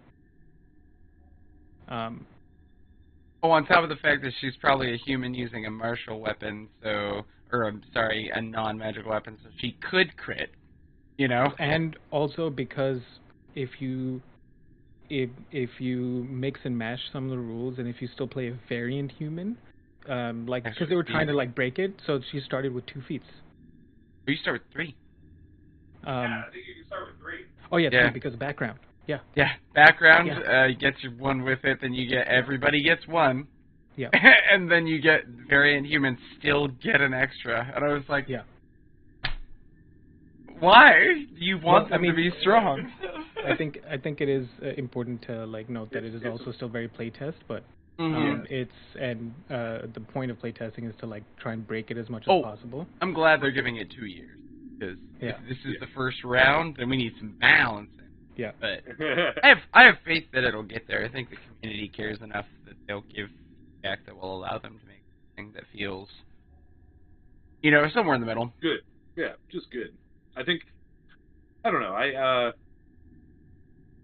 I've always, I don't know how much you guys can tell about how much I love sticking to the rules, but I just like the rules are there as like. As guidelines to fun. It's like, if you would prefer it to work in the way of the rules, then fucking let's do the rules. If you would prefer it to work in the way that's like rule of cool, then let's do rule of cool. Absolutely. If it's back and forth, if it's different, if it's, if you want to change something laterally, vertically, anything, just fucking do it. Thank you. I do Anime. like how they're splitting up spells, though. That's interesting. I haven't looked at the spells at all. They're splitting them into arcane, divine, or primal. Yeah. So now, depending on what type your character is, yeah. Yeah, versus like this is a having to wizard remember spell list. who, Yeah, each spell list. Yeah. And that's going to be, interesting. That's cool. are you one of the classes that accesses that list, or are you a subclass of a class that doesn't normally allow it? It gives you access to a few of the primal spells. Which is way because easier. it makes it so much simpler versus just being like, oh, cool. I don't know wizard spell list. I don't know the whole list. You're a weapon domain fucking cleric, and you gain access to the evocation list, but only from the cleric and the wizard and paladin. Versus here, it's like, oh, cool. You just get the fucking divine. You just get access to the schools of these 3 schools from the divine spell list. Thunderous Might as a cleric. Let's go. Jeez. I actually don't know if they can take it right now. It made it very difficult for like Arcane Trickster. Honestly, when I was trying to set one up for a friend, it made it very difficult to see what was actually available, and I had to go through like user compiled spell lists that make sense until I had full access. This was before I had access to D&D Beyond, where you could go and check off those those boxes and filter it. Before that, it was so complicated because you had to go like, oh, what type of spell is this? Oh, this is not what I need. Yeah. That's why I liked I didn't like playing Arcane Trickster when all the other stuff came out, you know, like, because base Arcane Trickster was just like, oh, you have a couple spells in the spell list that's, you know, in the player's handbook. It's not that big a deal. Mage Hand that's invisible and can take things that are worn or carried off of people. No big deal. Yeah, no. And that's like the main thing you use it for. The wet dream for a rogue. Right. But Rogue Arcane Trickster. But yeah, once all the other spells came out and all the extra source material came out, it just bloated this list so much. Yeah. And like made it weird to track. Yeah, I'm with you there. It was it's too much. I would not want to play an Arcane Trickster right now. What were you saying, Brandon? It's weird. So for the D20 for the checks, they're calling them tests now. And you can't have a test if it's greater than 30. So they are making impossible tests. Yeah. Okay. Which, I mean... Well, a 20 can bypass it, it says.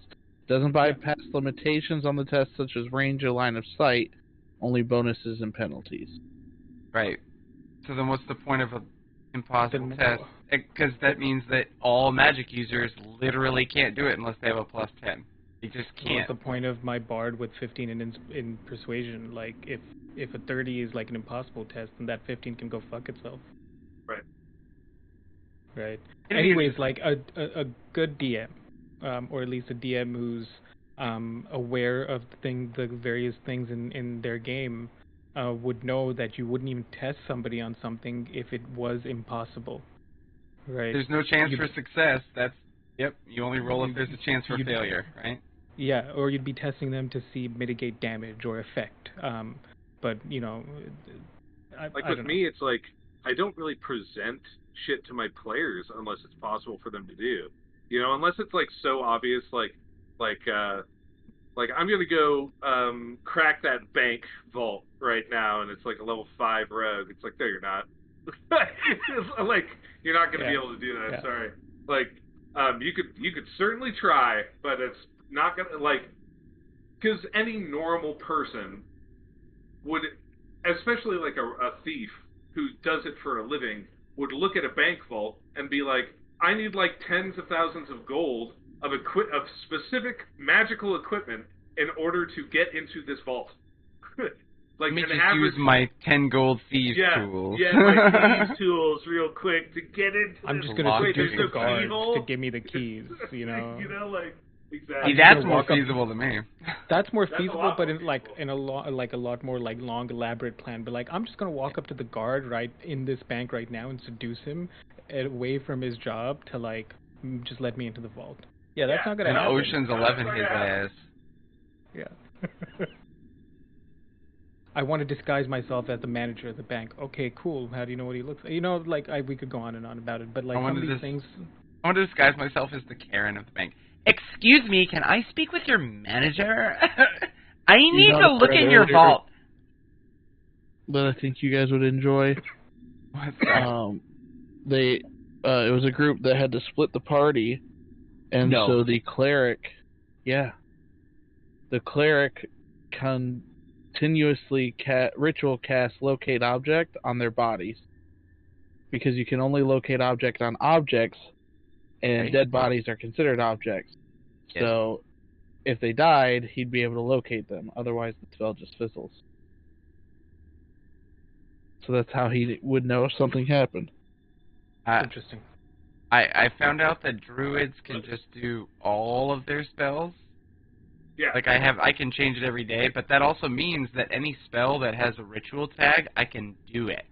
I can't do it as an action unless repair it, but if I have time, I can do it. So I can do feign death on us if we ever really need to. Yep. Same with me, which I was curious about. So that's why I don't prepare any of my ritual spells. Unless I know I'm in a situation where I need to cast it. So the limitation for the wizards being that I just need to know the spell. But otherwise, as long as it's in my spell book and it's a ritual spell, I can just cast it whenever. Yeah, that's just ritual casting sick. I think ritual casting is the most underused thing in D&D, honestly. Because they're not a lot either. Like with my bard, one of my favorite ritual casting spells I've only got to use once is telepathic bond.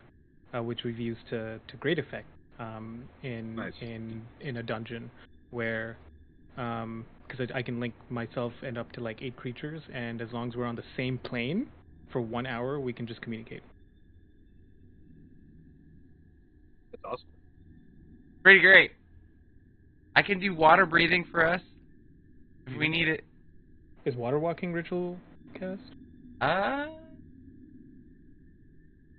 I think that's a level 5 spell. Oh, no, it is.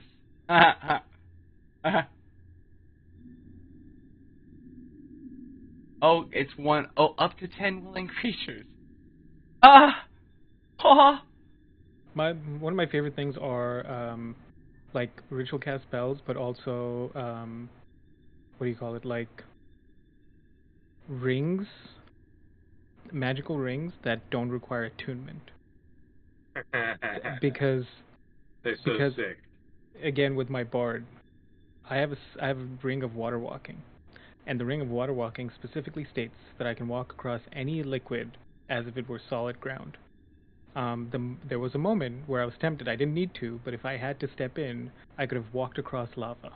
I would have taken a shit ton of damage, but I could. You wouldn't sink. Yeah, it would just be hot. Yeah. I would not rule it as taking a shit ton of damage if you were like dashing across. I think it was pretty expensive, but yeah, just damage from just the air being so hot, more so than anything else. I guess so. Yeah. Because I would probably lower the damage. Yeah, because like lava damage is like what? It's like 10d6 or some shit, like some crazy fucking high number. Probably. Which is reasonable because lava will kill you. But like if you're walking on top of it, it's just like it's just super hot, you know. I mean, falling 100 feet will kill you too, but if you class slick, definitely do it. It almost kills me, but not me. Bull specifically, not Auburn. Auburn's frail as fuck. but I have Featherfall, so I will be right back. Frail boy. I was thinking. I was like, shit. I can't remember. Does Glenn have any healing spells during that fight? So I know he had the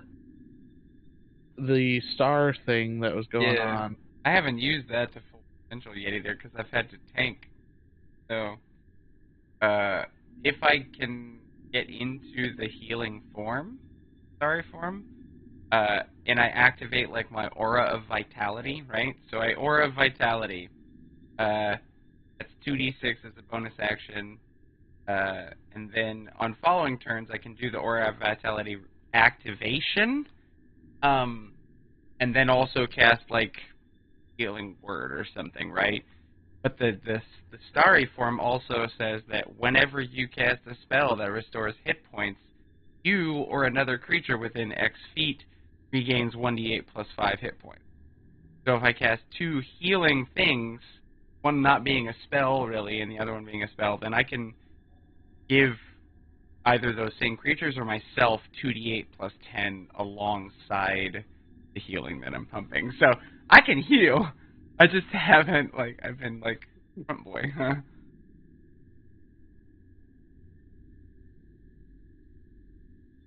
Yeah, I'm trying to figure out. I do have. I got some stuff planned for you. That outpost.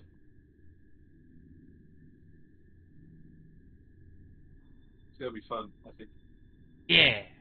Well, let's say bye, because it's 9-ish, and I'll go run my dog now. That was fun, Sure. guys. Goodbye, Goodbye, friends. I hope you all have a wonderful night. Thank you all for hanging out. It was fun. Dawn I almost anime. killed my party. It was great. Yeah. So I'm good for this Tuesday, Cool. for sure. And then the way she was talking about it, they do the schedule every 2 weeks, so I don't know if I'll have the Tuesday after off, but then after that, the new schedule will be set. So I can do this coming Tuesday for sure, and I'll let you know about the Tuesday after, and then the Tuesday after will be good. Cool. Awesome. Hey. And then Mr. Nikhil is talking to his mom, I guess. Probably. Or his sister.